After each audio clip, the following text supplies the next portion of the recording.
ನನ್ನ ಒಡೆಯನು ರಕ್ಷಕನು ವಿಮೋಚಕನ ಅತಿ ಬೇಗನೆ ಬರಲಿರುವ ಮೊದಲಿಂಗನಾಗಿರುವಂತಹ ಯೇಸು ಕ್ರಿಸ್ತನ ನಾಮದಲ್ಲಿ ಬಂದಿರುವಂತಹ ಪ್ರತಿಯೊಬ್ಬರು ಕೂಡ ವಂದನೆಗಳನ್ನು ತಿಳಿಸ್ತೇನೆ. ಕೈ ಇರುವಂತವರೆಲ್ಲ ಕೈ ಜೋಡಿಸ್ರಿ, ಕೈ ಇರುವಂತವರೆಲ್ಲ ಕೈ ಜೋಡಿಸ್ರಿ. Hallelujah, praise lord. ಬಲಗೈಯನ್ನು ಮೇಲಕ್ಕೆತ್ತೋಣ, ಕಣ್ಣುಗಳನ್ನು ಮುಚ್ಚಿಕೊಳ್ಳೋಣ, ಈ ವಾಕ್ಯವನ್ನು ಅರಿಕೆ ಮಾಡೋಣ.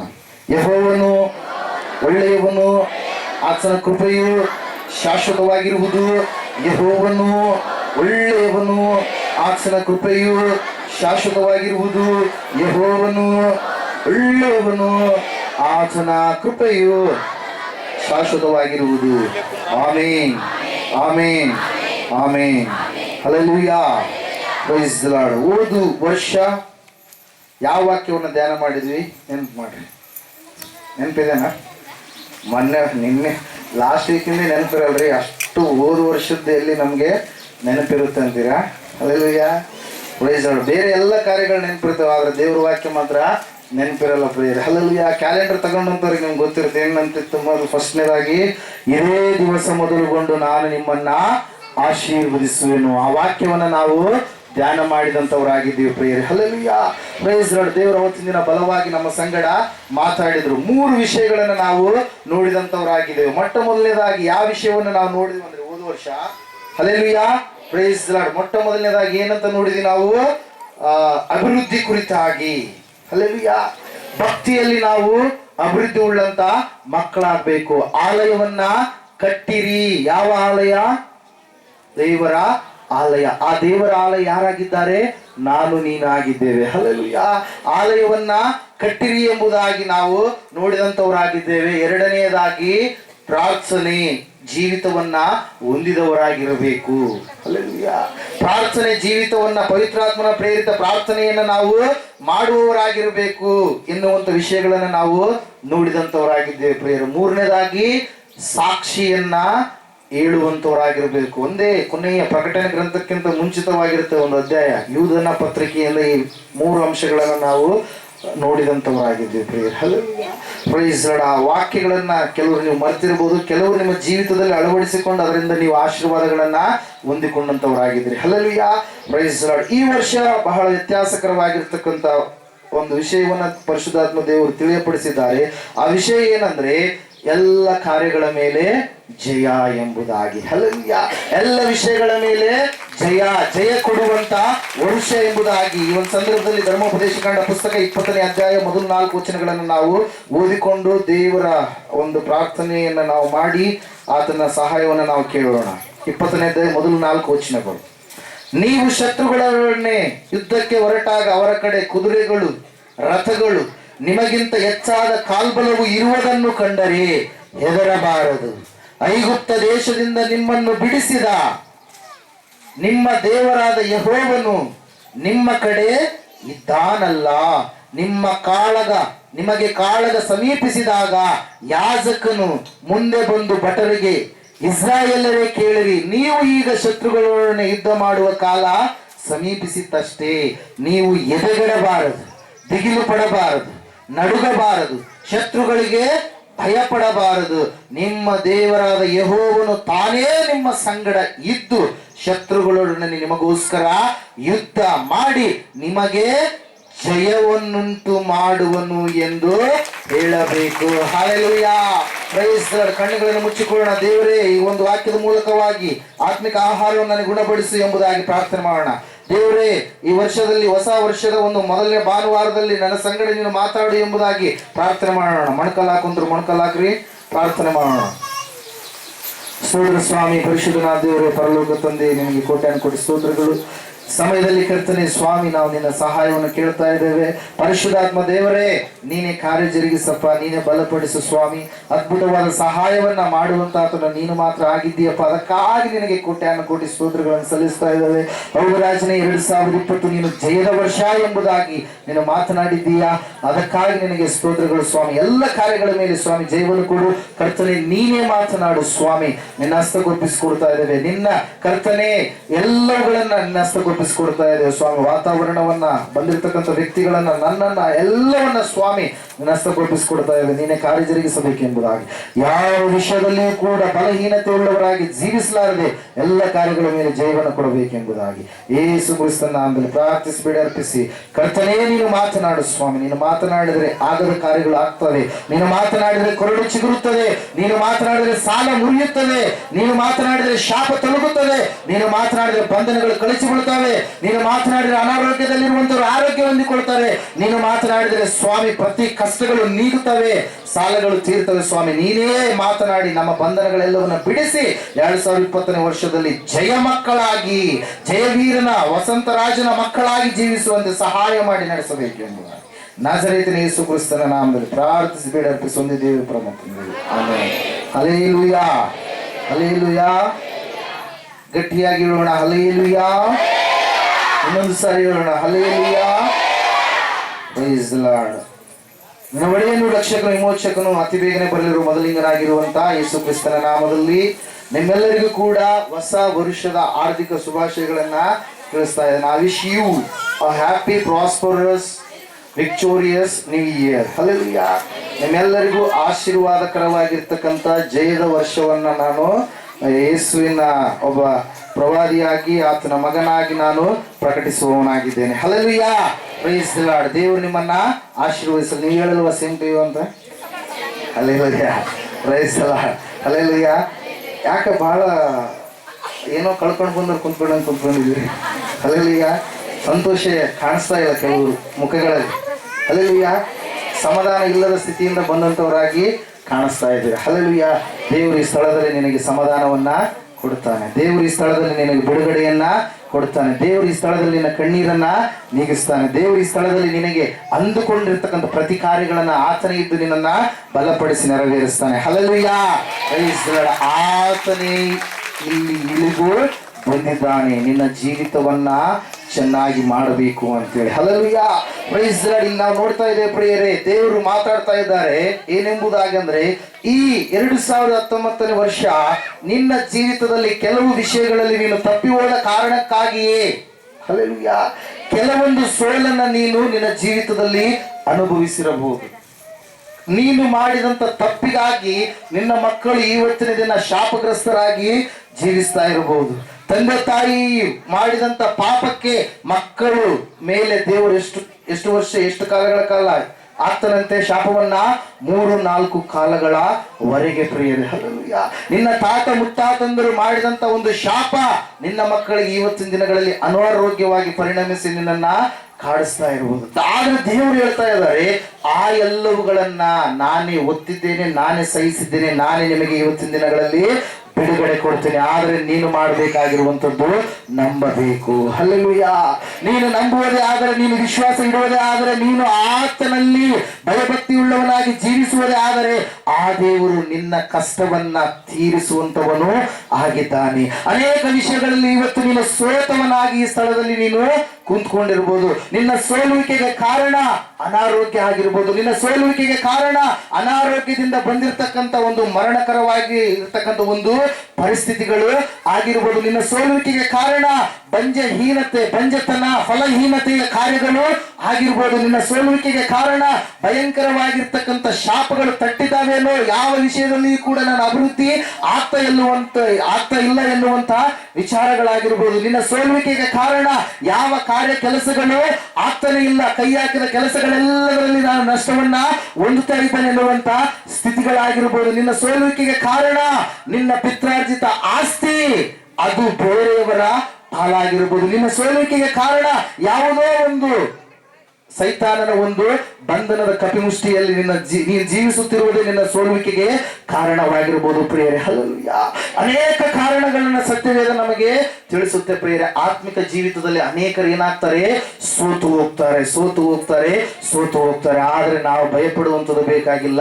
ಜಯ ಕೊಡುವಂತ ದೇವರು ನಮಗೆ ಸಿಕ್ಕೇ ಇದ್ದಾನೆ. ಆ ದೇವರು ನಮಗೆ ಜಯ ಕೊಡುವುದಕ್ಕಾಗಿ ಪರಲೋಕವನ್ನ ಬಿಟ್ಟು ಭೂಲೋಕಕ್ಕೆ ಇಳಿದು ಬಂದಿದ್ದಾನೆ. ಯಾವ ಮನುಷ್ಯರು ಕೂಡ ಬಂಧನದಲ್ಲಿ ಇರಬಾರ್ದು, ಯಾರು ಕೂಡ ಅನಾರೋಗ್ಯದಲ್ಲಿ ಜೀವಿಸಬಾರ್ದು, ಯಾರು ಕೂಡ ಪಾಪದಲ್ಲಿ ಶಾಪದಲ್ಲಿ ನಿಲ್ಲಬಾರದು ಅಂತೇಳಿ ಆ ದೇವಾದಿ ದೇವರೇ ಎಲ್ಲರೂ ಮಾಡಿದ ಪ್ರಾರ್ಥನೆಗಳಿಗೆ ಆತನು ಸದುತ್ತರವನ್ನ ಕೊಟ್ಟು, ಆತನು ದೇವರಾಗಿದ್ದಾಗಲೂ ಕೂಡ ಆತನು ಏನಾದ ಮನುಷ್ಯನಾಗಿ ಈ ಲೋಕಕ್ಕೆ ಇಳಿದು ಹೊರಟು ಬಂದಂತ ದೇವರಾಗಿದ್ದಾನೆ. ಹಲ್ಲೆಲೂಯಾ.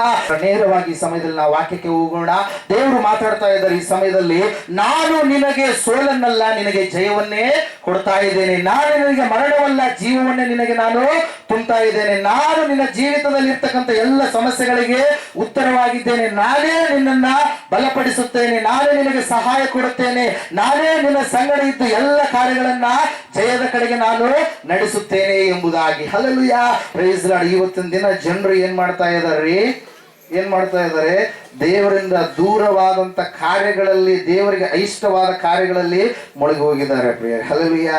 Praise Lord. ನೋಡ್ರಿ, ಎಣ್ಣೆ ಎನ್ನುವಂಥದ್ದು ಎಷ್ಟು ಒಳ್ಳೆ ಪದಾರ್ಥ. ಹಲ್ಲೆಲೂಯಾ. ಅಡುಗೆ ಮಾಡಕ್ಕೂ ಬೇಕು, ಎಲ್ಲದಕ್ಕೂ ಬೇಕು. ಹಲ್ಲೆಲೂಯಾ. ಕೆಲವು ಜನ ಆಡು ಭಾಷೆಯಲ್ಲಿ ಪೆಟ್ರೋಲ್ ಅನ್ನಲ್ಲ, ಎಣ್ಣೆ ಹಾಕ್ಸ್ಕೊಂಡ್ಬರ್ತೀವಿ ನಾವು ಗಾಡಿಗೆ ಅಂತಾರೆ. ಡೀಸೆಲ್ ಅನ್ನಲ್ಲ, ಎಣ್ಣೆ ಹಾಕ್ಸ್ಕೊಂಡ್ಬರ್ತೀವಿ ಗಾಡಿಗೆ ಅಂತಾರೆ. ಹಲ್ಲೆಲೂಯಾ. Praise Lord. ಎಲ್ಲ ಎಣ್ಣೆಗಳಲ್ಲಿ ಅತಿ ಕೆಟ್ಟ ಎಣ್ಣೆ ಯಾವ್ದ್ರಿ? ಅತಿ ಕೆಟ್ಟ ಎಣ್ಣೆ ಯಾವುದು? ಎಲ್ಲ ಎಣ್ಣೆಗಳು ಉಪಯೋಗ ಕೊಡ್ತಾವ. ಪೆಟ್ರೋಲ್ ಹಾಕ್ಸಿದ್ರೆ ಒಂದು ಎಷ್ಟೋ ಕಿಲೋಮೀಟರ್, 70 ಕಿಲೋಮೀಟರ್ ಎಷ್ಟು ದೂರ ಹೋಗುತ್ತೆ. ಹಲ್ಲೆಲೂಯಾ. ಇನ್ನೊಂದು ಯಾವುದು? ಅಡಿಗೆ ಮಾಡು ಎಣ್ಣೆ ಹಾಕಿದ್ರೆ ಒಳ್ಳೆ ರೀತಿ ಒಗ್ಗರಣೆ ಕೊಟ್ರೆ ಬಹಳ ಟೇಸ್ಟ್ ಆಗಿ ಇರುತ್ತೆ. ಹಲ್ಲೆಲೂಯಾ. ಇನ್ನೂ ಎಣ್ಣೆಗಳು ಇದಾವೆ. ಆ ಎಣ್ಣೆಗಳನ್ನ ಒಂದು ತಲೆಗೆ ನಾವು ಹಚ್ಕೊಳ್ತೀವಿ. ಮುಖಕ್ಕೆ ಸೌಂದರ್ಯವನ್ನು ನಾವು ಕೊಡುವಂತ ಎಣ್ಣೆಗಳು ಕೂಡ ಇದ್ದಾವೆ ಬೇರೆ. ಹಲ್ಲೆಲೂಯಾ. ಆದ್ರೆ ಒಂದು ಎಣ್ಣೆ ಕುರಿತಾಗಿ ಸತ್ಯವೇದ ಹೇಳ್ತಾ ಇದೆ. ಆ ಎಣ್ಣೆ ಎಂತ ಎಣ್ಣೆ ಅಂತ ನೋಡ್ರಿ. ಜ್ಞಾನೋಕ್ತಿಗಳ ಪುಸ್ತಕ 23ನೇ ಅಧ್ಯಾಯ 29ನೇ ವಾಕ್ಯದಿಂದ ನೋಡೋಣ. ಅಯ್ಯಯ್ಯೋ ಅನ್ನುವವರು ಯಾರು? ಅಕಟ ಎಂದು ಕೂಗಿಕೊಳ್ಳುವವರು ಯಾರು? ಯಾರು ಜಗಳವಾಡುತ್ತಾರೆ? ಯಾರು ಗೋಳಾಡುತ್ತಾರೆ? ಯಾರು ಸುಮ್ಮನೆ ಗಾಯಪಡುತ್ತಾರೆ? ಕೆಂಪೇರಿದ ಕಣ್ಣುಳ್ಳವರು ಯಾರು? ಮಿಶ್ರ ಮದ್ಯ ಪಾನ ಆಸಕ್ತರಾಗಿ ದ್ರಾಕ್ಷಾರಸವನ್ನ ಕುಡಿಯುತ್ತಾ ಕಾಲಹರಣ ಮಾಡುವವರೇ. ಪಾತ್ರೆಯಲ್ಲಿ ಕೆಂಪಗೆ ಥಳಥಳಿಸುವ ದ್ರಾಕ್ಷಾರಸದ ಮೇಲೆ ಕಣ್ಣಿಡಬೇಡ, ಅದು ಗಂಟಲಿನೊಳಗೆ ಮೆಲ್ಲಗೆ ಇಳಿದು ಹೋಗಿ ಆಮೇಲೆ ಆವಿನಂತೆ ಕಚ್ಚುತ್ತದೆ. ಹೌದು, ನಾಗದ ಹಾಗೆ ಕಡಿಯುತ್ತದೆ. ನಿನ್ನ ಕಣ್ಣು ಇಲ್ಲದನ್ನೇ ಕಾಣುವುದು, ಮನಸ್ಸು ವಿಪರೀತಗಳನ್ನ ಹೊರಪಡಿಸುವುದು. ನೀನು ನೋಡ್ರಿ ಅಲ್ಲಿ ಹೆಂಗ್ ಹೇಳ್ತಾ ಇದ್ದಾನೆ ಸೊಲೊಮೋನ್ ಮಹಾರಾಜನು. ನಿನ್ನ ಕಣ್ಣು ಇಲ್ಲದನ್ನೇ ಕಾಣುವುದು, ನಿನ್ನ ಮನಸ್ಸು ವಿಪರೀತಗಳನ್ನ ಹೊರಪಡಿಸುವುದು. ನೀನು ಸಮುದ್ರದ ನಡುವೆಯಾಗಲಿ ಅಡಗಿನ ಕಂಬದ ತುದಿಯಲ್ಲಾಗಲಿ ಮಲಗಿರುವವನಂತೆ ಇರುವೆ. ಜನರು ನನ್ನನ್ನು ಹೊಡೆದರೂ ನೋವಾಗಲಿಲ್ಲ, ಬಡಿದರೂ ತಿಳಿಯಲಿಲ್ಲ. ಹಲ್ಲೆಲೂಯಾ.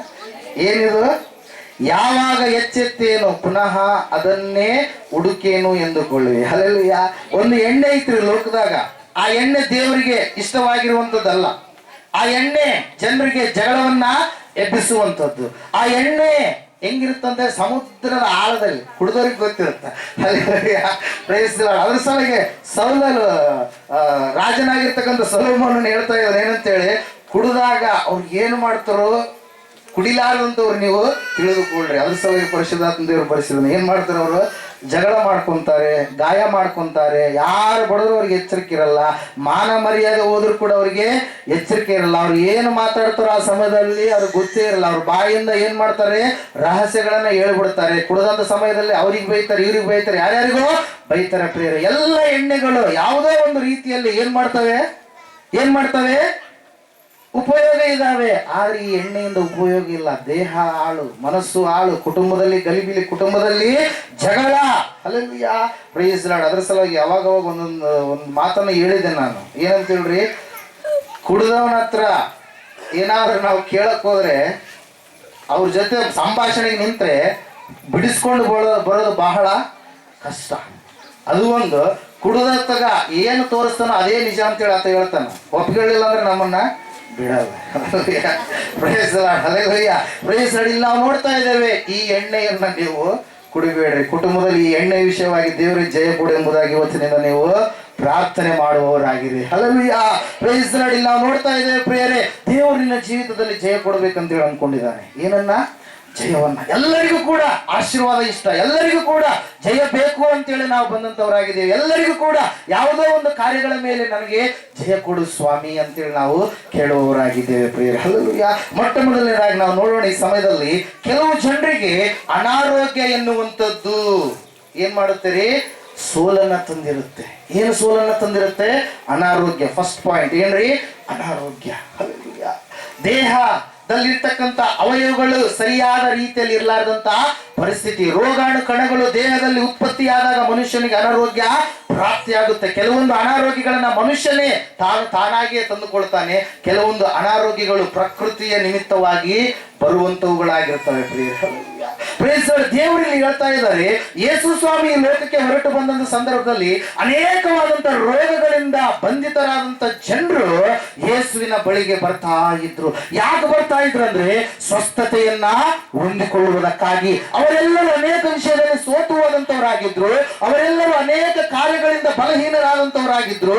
ಅವರ ಜೀವಿತದಲ್ಲಿ ಅನಾರೋಗ್ಯ ಎನ್ನುವಂಥದ್ದು ಭಯಂಕರವಾದ ಒಂದು ಸ್ಥಿತಿಗೆ ಅವರನ್ನ ತಂದು ಹಾಕ್ತಾ ಇತ್ತು ಪ್ರಿಯರೇ. ಆ ಅನಾರೋಗ್ಯದ ನಿಮಿತ್ತವಾಗಿ ಕೆಲವರು ಮನೆಯನ್ನ, ಕೆಲವರು ತಮ್ಮಲ್ಲಿರುವಂತಹ ಆಸ್ತಿ ಪಾಸ್ತಿಯನ್ನೆಲ್ಲ ಕಳೆದುಕೊಂಡ್ರು ಎಂಬುದಾಗಿ ಸತ್ಯವೇದದಲ್ಲಿ ನಾವು ನೋಡ್ತಾ ಇದ್ದೇವೆ ಪ್ರಿಯರೇ. ಹಲ್ಲೆಲೂಯಾ. ಅನಾರೋಗ್ಯ ಬಹಳ ಬಹಳ ಸೋಲನ್ನ ಒಬ್ಬ ವ್ಯಕ್ತಿಯ ಜೀವಿತದಲ್ಲಿ ತರುವಂತದ್ದಾಗಿದೆ ಪ್ರಿಯರೇ. ಹಲ್ಲೆಲೂಯಾ. ಇವತ್ತು ನೀನು ಕೂಡ ಅನಾರೋಗ್ಯದಿಂದ ಈ ಮೃತ್ಯುಂಜಯ ಮಠಕ್ಕೆ, ಯೇಸುವಿನ ಪಾದಗಳಿಗೆ ಬಳಿಗೆ ನೀನು ಬಂದಿದ್ದೇನು? ಹಲ್ಲೆಲೂಯಾ.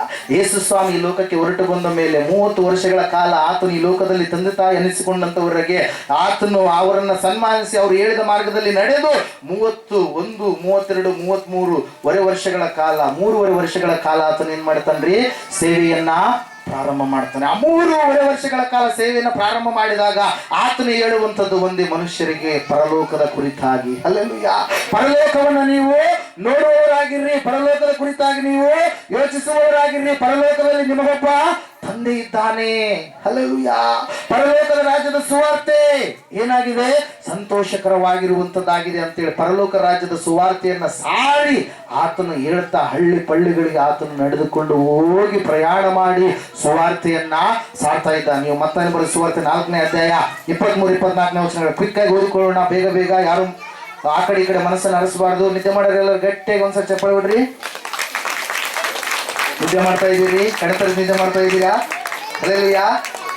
ವಾಕ್ಯ ಕರೆಕ್ಟ್ ಆಗಿ ಇರಬೇಕು. ಬಳಿಕ ಯೇಸು ಗಲಿಲಾಯದಲ್ಲೆಲ್ಲ ತಿರುಗಾಡಿ ಅಲ್ಲಿಯವರ ಸಭಾ ಮಂದಿರಗಳಲ್ಲಿ ಉಪದೇಶ ಮಾಡುತ್ತಾ ಪರಲೋಕ ರಾಜ್ಯದ ಸುವಾರ್ತೆಯನ್ನ ಸಾರಿ ಹೇಳುತ್ತಾ ಜನರ ಎಲ್ಲಾ ತರದ ರೋಗಗಳನ್ನು, ಹಲ್ಲೆಲೂಯಾ, ಎಲ್ಲಾ ತರದ ಬೇನೆಗಳನ್ನು, ಹಲ್ಲೆಲೂಯಾ, ವಾಸಿ ಮಾಡುತ್ತಾ ಬಂದನು. ಆತನ ಸುದ್ದಿಯು ಸಿರಿಯ ದೇಶದಲ್ಲೆಲ್ಲ ಹಬ್ಬಿದ್ದರಿಂದ ಮೈಯಲ್ಲಿ ನೆಟ್ಟಗಿಲ್ಲದವರನ್ನು, ಅಂದರೆ ತರತರದ ರೋಗ ಬಾಧೆಗಳಿಂದ ಕಷ್ಟಪಡುವವರನ್ನು, ದೆವ್ವ ಹಿಡಿದವರನ್ನು, ಮೂರ್ಛಾ ರೋಗಿಗಳನ್ನು, ಪಾರ್ಶ್ವವಾಯುವವರನ್ನು ಆತನ ಬಳಿಗೆ ಕರೆತಂದರು. ಆತನು ಅವರನ್ನು ಸ್ವಸ್ಥ ಮಾಡಿದನು. ಹಲ್ಲೆಲೂಯಾ. Praise Lord. ವಾಕ್ಯ ಹೇಳ್ತಾ ಇದೆ, ಯೇಸುವಿನ ಬಳಿಗೆ ಕರೆತಂದಿರ್ತಕ್ಕಂಥ ಎಲ್ಲ ರೋಗಿಗಳನ್ನ ಯೇಸು ಸ್ವಾಮಿ ಏನ್ ಮಾಡಿದ್ರು? ಸ್ವಸ್ಥ ಮಾಡಿದ್ರು ಪ್ರಿಯರೇ. ಅವರ ಜೀವಿತದಲ್ಲಿ ಆ ಒಂದು ರೋಗ, ಆ ಒಂದು ಅನಾರೋಗ್ಯ, ಆ ಒಂದು ಬಾಧೆ ಅವರನ್ನ ಮರಣದ ಹಾಸಿಗೆ ಮೇಲೆ ನಿಲ್ಲಿಸಿದಂತ ಒಂದು ಪರಿಸ್ಥಿತಿಯಲ್ಲಿ ಇರಿಸಿತ್ತು. ರೋಗ ಬಂದಂತ ಸಂದರ್ಭದಲ್ಲಿ ಮನೆಯಲ್ಲಿ ಒಬ್ಬರಿಗೆ ರೋಗ ಬಂದ್ರೆ ಎಲ್ಲರಿಗೂ ಕೂಡ ಅಸಮಾಧಾನ, ಮನೆಯಲ್ಲಿ ಒಬ್ಬರಿಗೆ ರೋಗ ಬಂದ್ರೆ ಎಲ್ಲರೂ ಕೂಡ ಬಳಲ್ತಾರೆ, ಮನೆಯಲ್ಲಿ ಒಬ್ಬರಿಗೆ ರೋಗ ಬಂದ್ರೆ ಆರ್ಥಿಕ ವಿಷಯದಲ್ಲಿ ಅವರು ಬಹಳ ರೀತಿಯಾಗಿ ಕುಂಠಿತಗೊಳ್ತಾರೆ ಪ್ರಿಯರೇ. ಹಲ್ಲೆಲೂಯಾ. Praise Lord. ಯೇಸುವಿನ ಬಳಿಗೆ, ಯೇಸುವಿನ ಪಾದದ ಬಳಿಗೆ ಯಾರ್ಯಾರನ್ನ ಕರೆದುಕೊಂಡು ಬಂದ್ರು ಯೇಸು ಸ್ವಾಮಿ ಅವರನ್ನ ಏನ್ ಮಾಡಿದ್ರಂತೆ? ಸ್ವಸ್ಥ ಮಾಡಿದರು.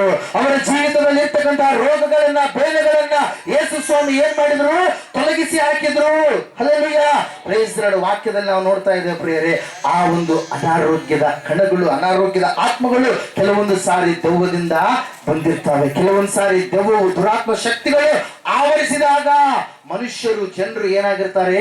ಅನಾರೋಗ್ಯಕ್ಕೆ ತುತ್ತಾಗ್ತಿರ್ತಾರೆ. ಕೆಲವೊಂದು ಸಾರಿ ಅನಾರೋಗ್ಯ ಬರುವುದಕ್ಕೆ ಕಾರಣ ಇಂದಿನ ದಿನಗಳಲ್ಲಿ ಆ ಒಂದು ಶಾಪಗ್ರಸ್ತ ಒಂದು ಕಾರ್ಯಗಳು ನಿಮ್ಮ ಪೂರ್ವಿಕರು ಮಾಡಿದಾಗ 3-4 ತಲೆಗಳವರೆಗೆ ದೇವರು ಏನ್ ಮಾಡ್ತಾನೆ? ಉಡಿಯನ್ನ ತುಂಬ್ತೀನಿ ಎಂಬುದಾಗಿ. ಶಾಪದ ಉಡಿ ಅದು. ಹಲ್ಲೆಲೂಯಾ. ದೇವರನ್ನ ಬಿಟ್ಟು ದೇವರೆಲ್ಲದವರಿಗೆ ಪೂಜೆ ಮಾಡಿದಂತ ಒಂದು ಸಮಯದಲ್ಲಿ ಶಾಪಗಳನ್ನ ಮಾಡಿದಂತ ಆ ಶಾಪದ ಪ್ರತಿಫಲವಾಗಿ ರೋಗಗಳನ್ನ ಕೆಲವರು ಅನುಭವಿಸ್ತಾ ಇದ್ದಾರೆ ಪ್ರಿಯರೇ. ಹಲ್ಲೆಲೂಯಾ. ಆದ್ರೆ ವಾಕ್ಯ ಹೇಳ್ತಾ ಇದೆ, ಯೇಸು ಸ್ವಾಮಿಯವರ ಬಳಿಗೆ, ಆತನ ಬಳಿಗೆ ಯಾರ್ಯಾರನ್ನ ಕರೆದುಕೊಂಡು ಬಂದ್ರು ಆತನ ಬಳಿಗೆ ಯಾರ್ಯಾರ ಯೇಸು ನನಗೆ ಸ್ವಸ್ಥ ಮಾಡ್ತಾನೆ, ನನಗೆ ಬಿಡುಗಡೆ ಕೊಡ್ತಾನೆ ಅಂತೇಳಿ ನಂಬಿಕೆಯಿಂದ ಆತನ ಬಳಿಗೆ ಕರೆದುಕೊಂಡು ಬಂದ್ರು, ಅವರೆಲ್ಲರನ್ನ ಯೇಸು ಏನ್ ಮಾಡಿದ್ರಂತೆ? ಸ್ವಸ್ಥ ಮಾಡಿದ್ರು. ಹಲ್ಲೆಲೂಯಾ. ಯೇಸು ಸ್ವಾಮಿ ಅವ್ರನ್ನ ಏನ್ ಮಾಡಿದ್ರು? ಸ್ವಸ್ಥ ಮಾಡಿದ್ರು. ಯೇಸು ಸ್ವಾಮಿ ಅವ್ರಿಗೆ ಏನ್ ಮಾಡಿದ್ರು? ಸೋಲಿನ ಜೀವಿತದಿಂದ ಜಯದ ಜೀವಿತ ಕಡೆಗೆ ನಡೆಸಿದ್ರು ಪ್ರಿಯರೇ. ಹಲ್ಲೆಲೂಯಾ. Praise the Lord. ಆ ಯೇಸು ವಾಕ್ಯ ಹೇಳ್ತಾ ಇದೆ, ಆತನೇ ನಮ್ಮ ರೋಗಗಳನ್ನ, ನಮ್ಮ ಬೇನೆಗಳನ್ನ ಹೊತ್ತುಕೊಂಡನು, ಆತನು ಹೊಂದಿದ ಗಾಯಗಳಿಂದ ನಮಗೆ ಸ್ವಸ್ಥತೆ ಉಂಟಾಯಿತು. ಇವತ್ತಿನ ದಿನ ನಿನ್ನ ಮೆಡಿಕಲ್ ರಿಪೋರ್ಟ್ಗಳು ನಿನಗೆ ಹೇಳ್ತಾ ಇರ್ಬೋದು, ಅಯ್ಯೋ ಇನ್ನು ಸ್ವಲ್ಪ ದಿನಗಳ ಮಾತ್ರ ಕಾಲ ಈ ಮಗು ಉಳಿತಾನೆ, ಇನ್ನು ಸ್ವಲ್ಪ ದಿನಗಳ ಕಾಲ ಮಾತ್ರ ಈ ನೀವು ಉಳಿತೀರಿ, ಆದ್ರೆ ಇನ್ನು ಮೇಲೆ ನೀವೇನಾಗ್ತೀರಿ? ಸತ್ತು ಹೋಗ್ತೀರಿ ಅಂತ ಹೇಳಿ ರಿಪೋರ್ಟ್ಗಳು ಏನಾಗಿರ್ಬೋದು ರೀ ಹೇಳ್ತಿರ್ಬೋದು ಪ್ರಿಯರೇ. ಆದ್ರೆ ಪರಲೋಕದ ರಿಪೋರ್ಟ್ ಒಂದಿದೆ. ಆ ರಿಪೋರ್ಟ್ ಏನ್ ಹೇಳುತ್ತೆ ಗೊತ್ತಾ? ಯೇಸುವಿನ ಗಾಯದಿಂದ ನಾನು ಸ್ವಸ್ಥತೆಯನ್ನ ಅನುಭವಿಸಿದ್ದೇನೆ. ಹಲ್ಲೆಲೂಯಾ. ಯೇಸುವಿನ ಗಾಯ ಪ್ರತಿ ಸ್ವಸ್ಥತೆಯನ್ನ ನಿವಾರಣೆ ಮಾಡುವಂತದ್ದಾಗಿದೆ. ಪ್ರತಿ ರೋಗವನ್ನು ನಿವಾರಣೆ ಮಾಡಿ ನಿನ್ನ ಜೀವಿತದಲ್ಲಿ ಸ್ವಸ್ಥತೆಯನ್ನು ಕೊಡುವಂತದ್ದಾಗಿದೆ. ಹಲ್ಲೆಲೂಯಾ. ನೀನು ನಂಬುವುದೇ ಆದರೆ, ನೀನು ವಿಶ್ವಾಸ ಇಡುವುದಾದರೆ, ನನ್ನ ದೇವರು, ನನ್ನ ತಂದೆಯು ಆತ ನಿನ್ನ ಜೀವಿತದಲ್ಲಿ ಬಿಡುಗಡೆಯನ್ನು ಕೊಡೋದಕ್ಕೆ ಸಿದ್ಧವಾಗಿದ್ದಾನೆ. ಅದಕ್ಕಾಗಿ 2020ನೇ ವರ್ಷವನ್ನು ನಿನಗಾಗಿ ಏನ್ ಮಾಡಿದಾನ ಆತ? ಗಿಫ್ಟ್ ಆಗಿ ಕೊಟ್ಟಿದ್ದಾನೆ. ಹಲ್ಲೆಲೂಯಾ. ಜಯ. ನಿನ್ನ ಜೀವಿತದಲ್ಲಿ ಅನಾರೋಗ್ಯಗಳ ಮೇಲೆ ದೇವರು ನಿನಗೆ ಜಯವನ್ನ ಕೊಡಲಿಕ್ಕಿದ್ದಾನೆ. ಯೇಸುವಿನ ಬಳಿಗೆ ಅನೇಕ ತರದ ರೋಗಗಳನ್ನ ಉಳ್ಳಂತ ವ್ಯಕ್ತಿಗಳನ್ನ ಕರೆದುಕೊಂಡು ಬಂದಾಗ ಆತನು ಏನ್ ಮಾಡ್ಲಿಲ್ಲ? ನನ್ನಿಂದ ಆಗೋದಿಲ್ಲ ಅಂತೇಳಿ ಕಳಿಸ್ಲಿಲ್ಲ. ಯಾಕೆ ಗೊತ್ತಾ? ಅವರನ್ನ ಉಂಟು ಮಾಡಿದ ದೇವರು ಆತನೇ ಆಗಿದ್ದಾನೆ. ಅವರ ಜೀವಿತದಲ್ಲಿ ಕಲ್ಮಶವನ್ನ ದೂರ ಮಾಡುವ ದೇವರು ಆತನೇ ಆಗಿದ್ದಾನೆ. ಆತನಿಗೆ ಎಲ್ಲ ಕೂಡ ಗೊತ್ತು ಪ್ರಿಯರೇ. ಹಲ್ಲೆಲೂಯಾ. ಒಂದು ಟಿವಿಯನ್ನ ರಿಪೇರಿ ಮಾಡುವನು ಆ ಟಿವಿಯನ್ನ ಕುರಿತಾಗಿ ಮೊದಲು ಏನ್ ಮಾಡ್ತಾನೆ? ಚೆನ್ನಾಗಿ ಅವಲೋಕನೆ ಮಾಡಿರ್ತಾನೆ, ಅಭ್ಯಾಸ ಮಾಡಿರ್ತಾನೆ, ಟ್ರೈನಿಂಗ್ ಅನ್ನ ತೆಗೆದುಕೊಂಡಿರ್ತಾನೆ. ರೇಡಿಯೋ ರಿಪೇರಿ ಮಾಡುವನು ಅದರ ಬಗ್ಗೆ ಟ್ರೈನಿಂಗ್ ತೆಗೆದುಕೊಂಡಿರ್ತಾನೆ. ಇನ್ನು ಬೇರೆ ಬೇರೆ ಕಾರ್ಯಗಳ ಬಗ್ಗೆ ರಿಪೇರಿ ಮಾಡುವಂತರು ಅದರ ಬಗ್ಗೆ ಟ್ರೈನ್ ಅಪ್ ಆಗಿ. ಹಲ್ಲೆಲೂಯಾ. Praise the Lord. ಒಬ್ಬ ವಿಷಯದ ಒಬ್ಬ ವ್ಯಕ್ತಿಯ ಕುರಿತಾಗಿ ನಾನು ಹೇಳಿದ್ದೆ ಪ್ರಿಯರೇ. ಹಲ್ಲೆಲೂಯಾ. ಅಂದ್ರೆ ನಮ್ಮನ್ನು ಉಂಟು ಮಾಡಿದವರು ಯಾರು? ದೇವರು. ಆತನು ನಿನ್ನ ಅನಾರೋಗ್ಯಕ್ಕೆ ಕಾರಣವಾಗಿರ್ತಕ್ಕಂಥ ಕಲ್ಮಶವನ್ನು ದೂರ ಮಾಡಿ ನಿನಗೆ ಏನ್ ಮಾಡ್ತಾನೆ?